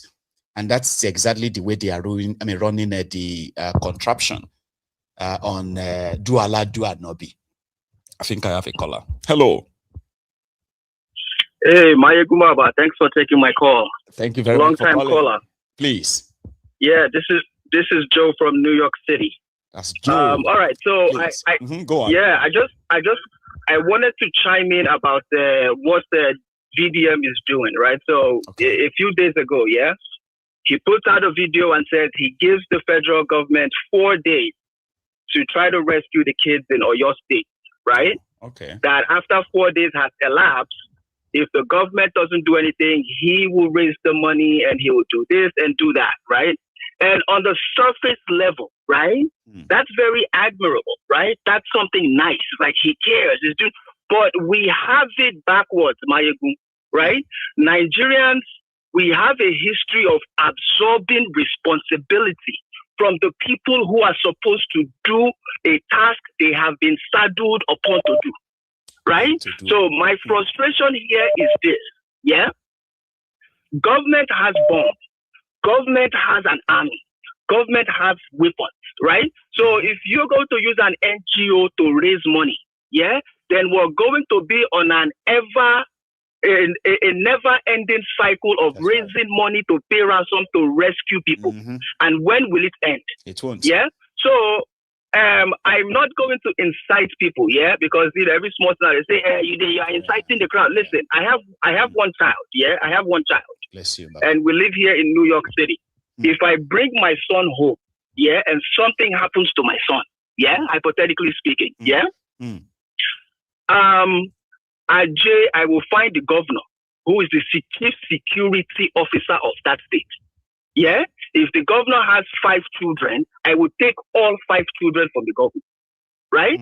I will find whoever the Oga Patapata of them, or who is the president, whose basic job is to secure the country. Yeah, my one child, if something happens to my son, Ajay Sheitunubu will collect from my hand, and it will not be contracted. I will do it myself, because we have to get to a point where we have to get these people to do their job, or they need to pay the supreme price for taking us for granted for so long, right? Enough is enough, right? So I need people to think about how these things affect them on a personal level. I don't talk my own, the way we take them my mind. If something do me, or my sisters, or my brothers, or my own direct person, I just see and I go carry the news. So, yeah, so if we have tech people, yeah, you have tech abilities, and I find where the children of these people are, post the information online, and leave the rest to the people who are backed against the wall to do their own part. Everybody wants an Eldorado. Nobody wants to get up and actually do the work. Una go suffer tire, right? So again, I don't talk to you know, it's easy for me because I know you came blazing tonight, like a gunner blazing, like Trump. No. Baba, I'm a long time listener of you for over a decade now. Yeah, we've been talking about the same thing. Oh, Nigeria no good, and governments don't do this thing. Responsibilities. Even there has nothing that has come up in the over 1 decade of us, this program and other platforms where we're saying, listen, let us sensitize the masses for them to take their own destiny into their own hands and start with action. Action. Yeah, Baba, if my son did with a play ball, something do him. Yeah, we gotta go hospital. Yeah, and or maybe snake bite him. We go hospital and they tell me, say, anti-venom no day to save my son's life. Ajay, the MD of that hospital, yeah, the commissioner of health of that state, I will kill all of their family members. And Jimbo, no be mouth, right? So Nigerians will get to the point where they've been pushed to the wall for too long and they have nowhere to go, and they will eventually come out and make it bloody. It cannot have a bloodless revolution. It will be blood, right? So again, I am not inciting anybody. I just they talk what me go do. If Nigeria happens to me or my own direct loved ones, you do with that whatever you wish. And my own contribution for that. You have dropped a kind of like a bombshell, and somehow a lot of people who heard that are going to be like, yeah, there are many people who actually feels like that too, brother. But thank you so much for stopping by. Right. Okay, you have a very good evening. Yeah, thanks for taking my call. Yes, you too. Bye bye. Thanks so much. Yeah, you have a good one. So people are different. I've had people who have said that their reaction may be very extreme, and sometimes grief can make you do things that ordinarily, Baba, you probably would never imagine you doing it. Like me, now me be this, now me they do this. Grief can make you do a lot of things. So don't say never say never in that sense. So talking about Kolu, all right, it was at the 70th anniversary of the Nigerian Navy at the Eco Atlantic City, I think, today. Okay, so I'm going to take you there just to show you a bit, then you can drink water. Ẹ̀rọ kan tí president yìí ṣe campaign ló ń ṣe olúwa láàrin ẹ̀rọ ayé Tinubu ti bàjẹ́ wọ́n ní pé wọ́n jíyàn gbé kò lọ wò wọ́n bẹ̀rù ẹ wò helicopter.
praising Nigerian Navy. Nigerian Navy that cannot really protect the Nigerian waters against the oil bunkers, those who come in to steal our crude oil. So they had to sublet the security of protecting the waters, especially the creek in the Niger Delta area. But yeah, it is the Nigerian Navy. Teachers have actually really messed things up, seriously. But yeah, that's your system. So Kolu was there to go and see the vessels, okay, the Nigerian Navy vessels, and I think he was meant to go on one of them, and his own yacht. You know, they got him a yacht. His yacht was also on display, but I will show you around the place just briefly.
It's a long clip, so that's enough. And that's a call. Meanwhile, this afternoon, okay, Wike, who was in Port Harcourt over the weekend, right, returned back to Abuja, and he called, of course, the media guys to have his media chats. Wike's media chats, where he's expected to, as usual, to talk about his political enemies, because he's always got enemies, right? So he spoke about Atiku, spoke about Amechi, and then Peter Obi. Oh, Atiku. Remember Babashir Lawal, guys, the grass cutter. So Babashir Lawal kind of like shocked everybody. Maybe not, anyway, this afternoon, when he put out a post to announce his own resignation from the coalition ADC. Like, what happened? Bashir Lawal. So here is what he put out, okay, on his Facebook. Let me see if I can read some of it. Hopefully I can. Give me a sec. Talking about Atiku. So Bashir Lawal decided to leave the ADC because, according to he said, I am exiting the ADC because it's just concluded. I mean, because of his just concluded primaries, were at all levels massively rigged in favor of Kashala Abubakar Atiku. I sense a conspiracy of silence of which I want no part of. Most members of the party are behaving as if this is the normal thing to do. Results were just written or rewritten to favor him and his coven. Even where they allowed some semblance of election to hold, the winners were simply replaced with members of his syndicates. In the real sense, it was a disgraceful charade. I am doing so because I do not intend to be part of Kashala Atiku's rigging machine in 2027 general elections, and I cannot avoid doing so if I remain in the party, okay? So the man and his cabal are just irredentists, Fulani and religious hegemonists. For me, working for Kashala Atiku means giving Tinubu an automatic ticket to a second term, which gives me nightmares. I believe Tinubu might, comparatively speaking, end up a better Nigerian president than Kashala Atiku could ever be. As bad as Tinubu currently is, and possibly could ever be, the choice in 2027, it seems, will be a Martin's fork. I did not join the ADC to make Nigeria progressively worse, so my beliefs and conscience won't allow me partner with the evil that Atiku and his people represent, or more.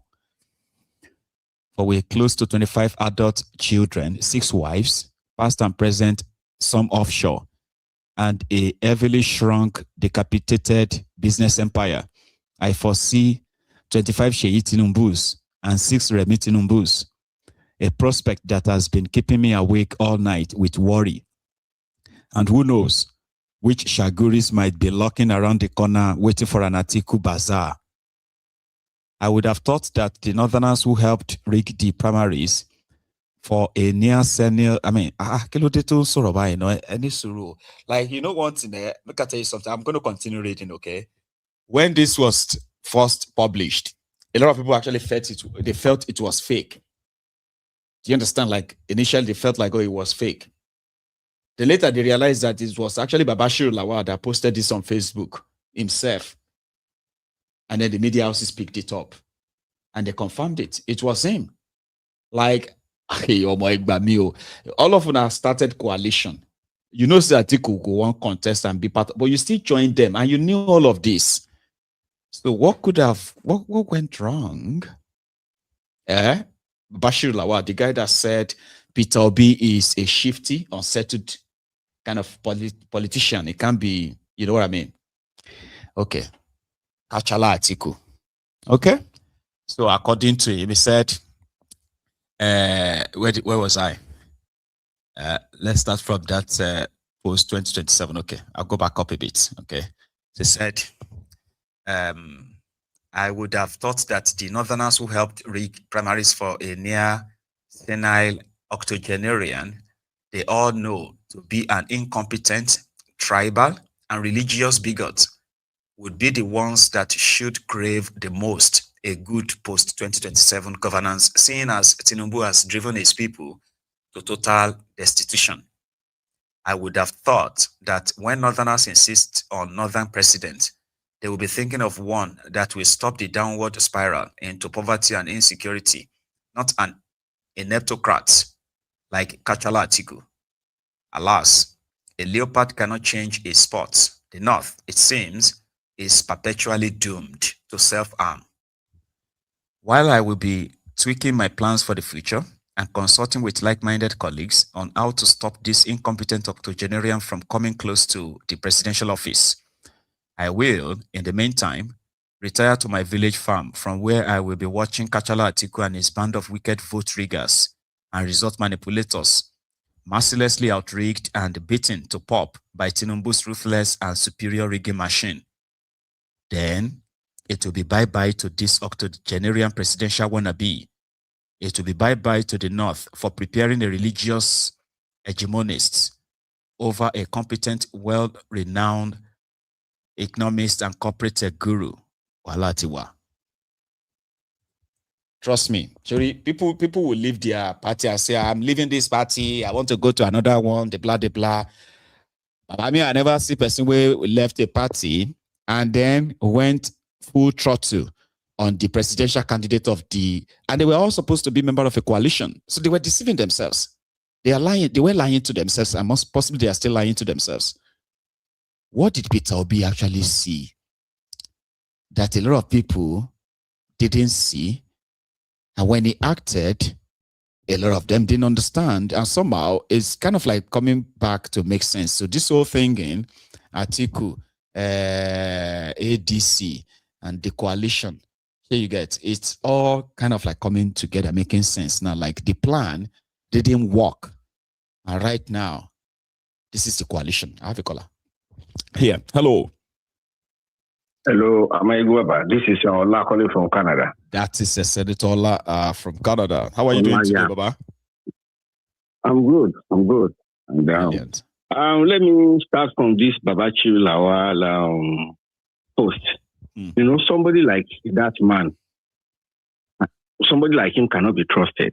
You know, in 2023, he was with Kolu. He bought his form. He actually bought presidential form for Tinubu. Yeah.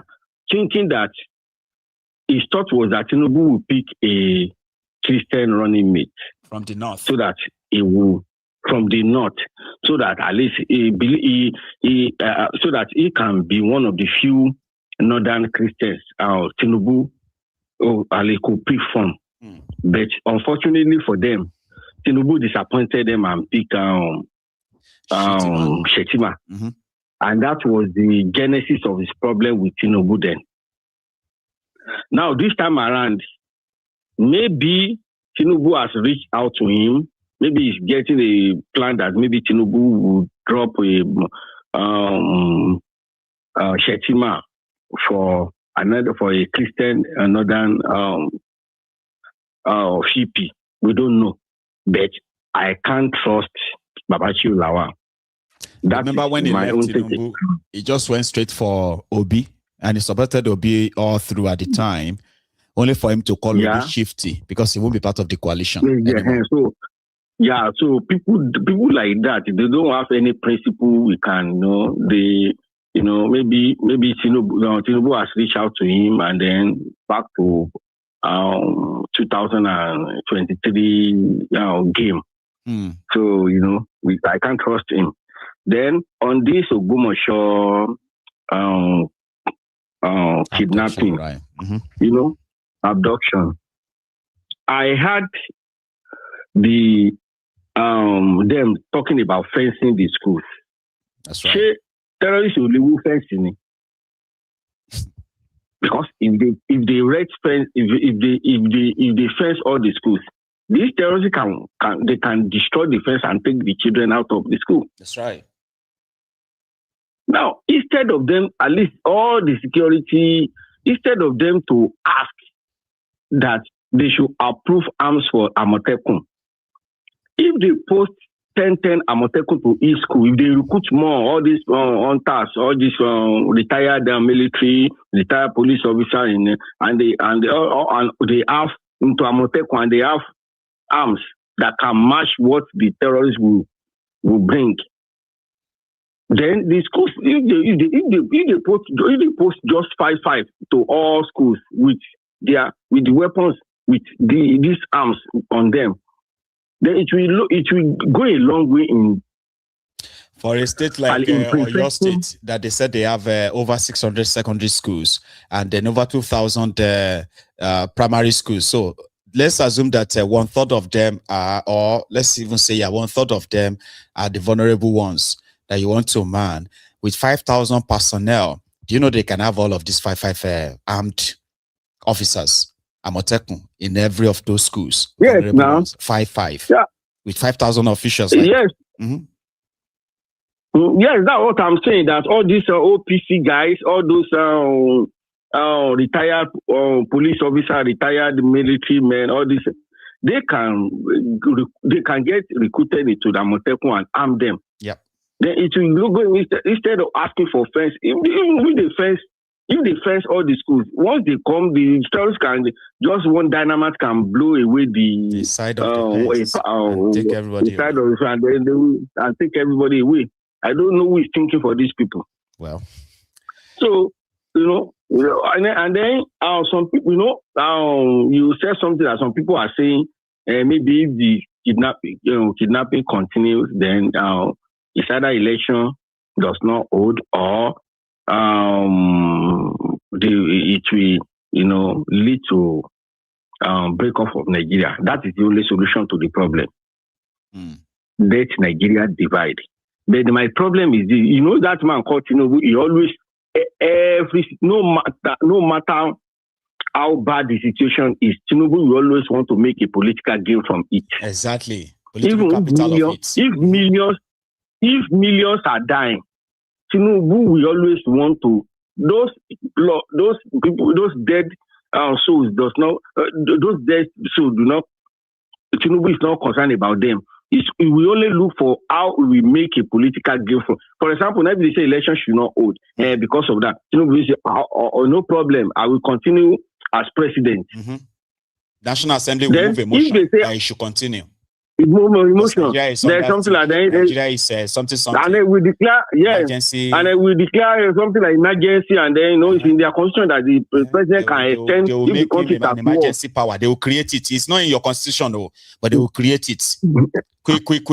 They will create it. Akpabio is there, and then they will, they will know how to do things. It's not that matter to Tinubu. It's just that he wants to wake up every day, and he is to be assured that he's still the president. You remember that president, joke? That's it. You remember that joke about Abacha? When I was growing up, right? There's this joke about Abacha and Al Mustafa. So they said Abacha will wake up and say, Al Mustafa, K, are we still in power? Are we in power? Are we still in power? Yes. And Al Mustafa will say, yes, we are still in power. I say, good. So maybe that's the kind of mentality that Tinubu also probably has, Tinubu has. And then if we start shouting Nigeria should break up, then Tinubu will use that one to negotiate, to use our agitation to negotiate with the North. And say, do you want them to have their breakup of Nigeria, or you want me to have my second term? Abi? Or my second term. Then they will say, okay, let's be just one more time. Let's give it. Tinubu, that's why he always want to make a political gain from every situation. So the problem is to ask for the breakup of Nigeria, and let's face those people from within, all those Tinubu and all those people within us. Let us face them first. Let's deal with them first. I can't believe that 3 years after Buhari left power, a Yoruba man took power, and we are still talking about harming or training Amotekun. And why are they not harmed? Why are they not trained? You know what I mean? 3 years old. Yes. This is something that they will say if a Yoruba man was president, it's impossible. He would have harmed them. He would have given them everything they needed. The typical Yoruba people now, people go, they tell you, say, if Tinubu was president, all these things will not be happening to Yoruba ever. He will never open his eyes, he will never close his eyes and allow Yorubas to be, you know what I mean? Now, the same people are now telling us now that, no,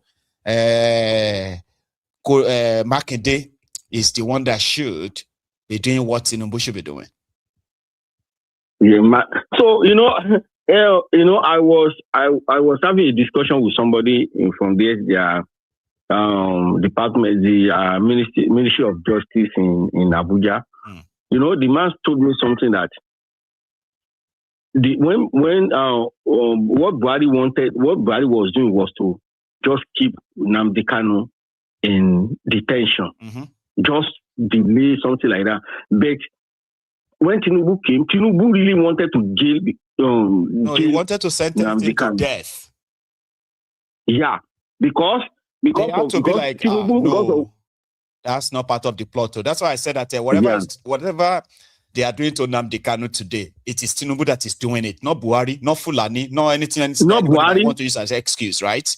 it is Tifnumbu. Yeah. They wanted him sentenced to death. And they wanted to do it in a way that their proposal was that sentence him to death, and then, you know what I mean? It would now be like the Igbos will be begging for Nnamdi Kanu's life from him. So it would not be the one to be like, I'm going to give him back his life. But somehow they talked him out of it. Yeah, because that's why you see all those Yorubas that are against Nnamdi Kanu. It's because it's not that they hate him, it's because of Tinubu. They don't. That's because of Tinubu. They are talking bad about Nnamdi Kanu. I don't know the kind of juju Tinubu put in inside tea for them. It's not juju. It's just that you probably need to take a look at their parents too. They did a number on some of our older kind of like generations. Honestly speaking, I just have no idea how to describe it.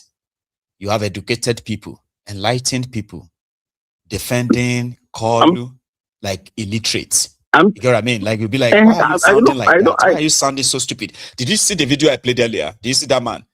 Who they were presenting facts. Yeah. And he was arguing against it. They said, your government presented this fact publicly.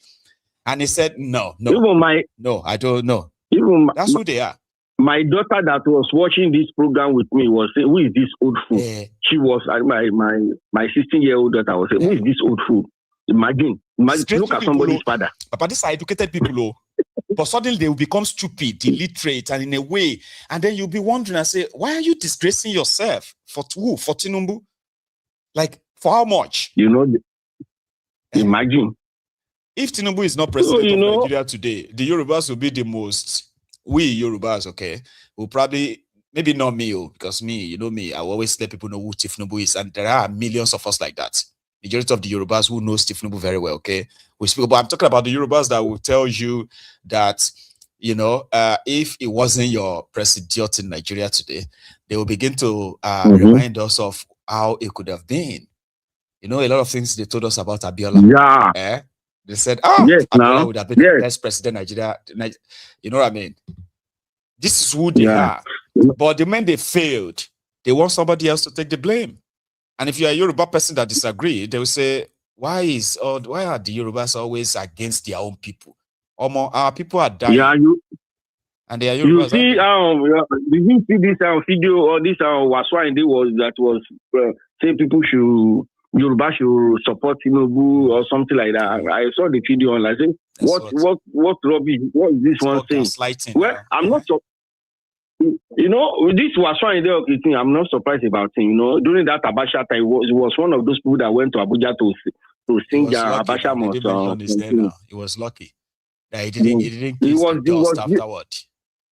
Shino Peters, Ebenezer Obey, Orlando Owo, all of them, K11, Pasuma, and the rest of them who went to go and collect money from Abacha then. Some of them were lucky. Abacha that time. So we see Waswa and they praising Tinubu or something like that. And then if Tinubu loses power tomorrow, Waswa and they will be the first to wish he grand. Woman here. So, now. So I don't. Once Tinubu is not president anymore, right? Then you start seeing our people again. In fact, probably that will be the time you start talking about Yoruba nation again. You see those who supported Yoruba nation when Buhari was in power. Today, they are enemies of Yoruba nation. If you talk about Yoruba nation right now, they will be one of those who would actually advise Tinubu to kill you. Ironically, Abi, is that not the irony of life? Yes. Yeah, that's in the next few months. Somebody sent me a video of this charlatan that is following Sunday Ehoro all about, right? That idiot in London, right? And then he was talking all this shit stuff about the Igbos, and I'm like, it was practically just repeating the talking point of the Ronukus.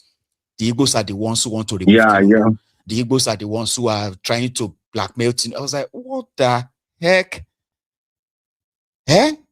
So the moment Tinubu is no longer there, you see all of them make a U-turn, a 360 U-turn. They will come back again and begin to say they love Yoruba land. But look at Yoruba land now, bleeding. In the next few months, once they see that the North are determined to remove Tinubu, they will put on the gun of Yoruba nation. Yeah, they will put them coming and begin with Yoruba nation. And then only like them will follow them. Yeah, they will just tell them that, you know what, OYO activate Yoruba nation campaign again, Charade. Yeah, that's why we have to be very careful with this Ogbomoso protest. Because they may want to hijack the insecurity and then turn it to Yoruba nation while and then use it to negotiate power for Tinubu again. You know, we can't. So anybody talk about Yoruba nation now, I will be skeptical to follow them. They've done the damages is done already. You know, I mean, we all know what the damages they've done, especially how the whole thing went and all that, right? Well, Senator Ola, thank you. Okay. Thank you very much, Gary. You have a very good evening, sir. Thank you. All right. Okay, yeah. Good night. So I am going to wrap it up now so that I can go kind of like a stretch, eat something and freshen up, okay? So thank you to every one of you. As usual, I tried my best to get you to actually really like the broadcast. Like, how could I have nearly 1,000 of us and only 300 of us, like less than 300, actually like the video? That is not a vote of kind of confidence, right? So this is your reminder. The last one, like the broadcast, share it, subscribe to my channel as well, and join me another time on Maiyegun's Diary Politico. Ask everyone, you would love it. Promise you. Enjoy the rest of your evening, okay? And you all have a great week this week. Libabs. Thank you.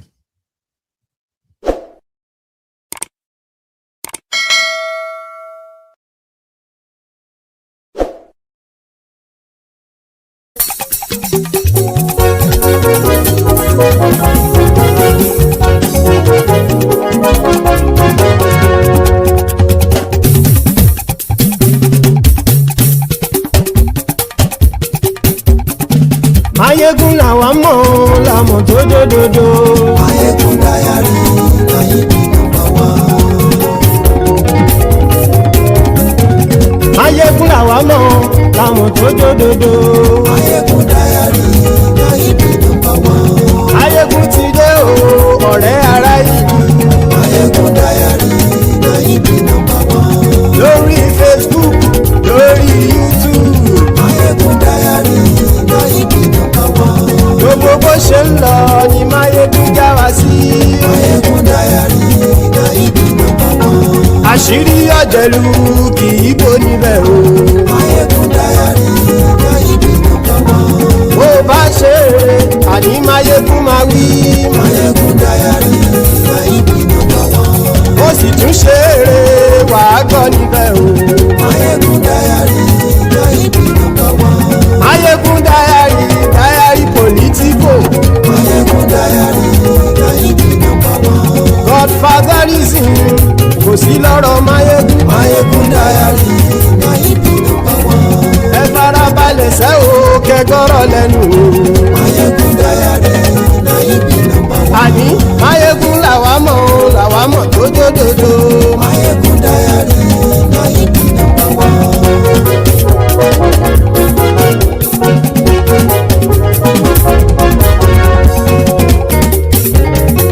Àní ẹ̀sùn ràkì. Maiyegun ti dé. Maiyegun ti dé. Ọ̀jẹ̀lú ẹ̀sùn ràkì. Maiyegun ti dé. Àní ẹ̀sùn ràkì. Maiyegun ti dé. Lórí Facebook. Maiyegun ti dé. Àní ẹ̀sùn ràkì. Maiyegun ti dé. Lórí YouTube. Maiyegun ti dé. Àní ẹ̀sùn ràkì. Maiyegun ti dé. Bọ́ba bá gbé wúrẹ́. Maiyegun máa wí. Àní ẹ̀sùn ràkì. Maiyegun ti dé. Ijó ìgbádìyẹ. Maiyegun máa wí. Àní ẹ̀sùn ràkì. Maiyegun ti dé. Pẹ̀sìdó bá rúfin o. Maiyegun máa wí. Àní ẹ̀sùn ràkì. Maiyegun ti dé. Kí gómìnà kówó jẹ. Maiyegun máa wí. Àní ẹ̀sùn ràkì. Maiyegun ti dé. Ọlọ́pàá ti ń darí bá. Maiyegun máa wí.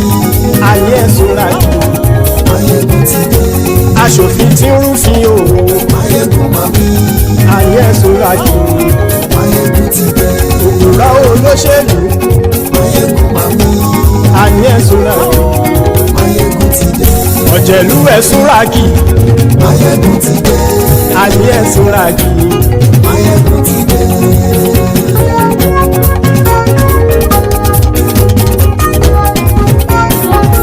Maiyegun ti dé.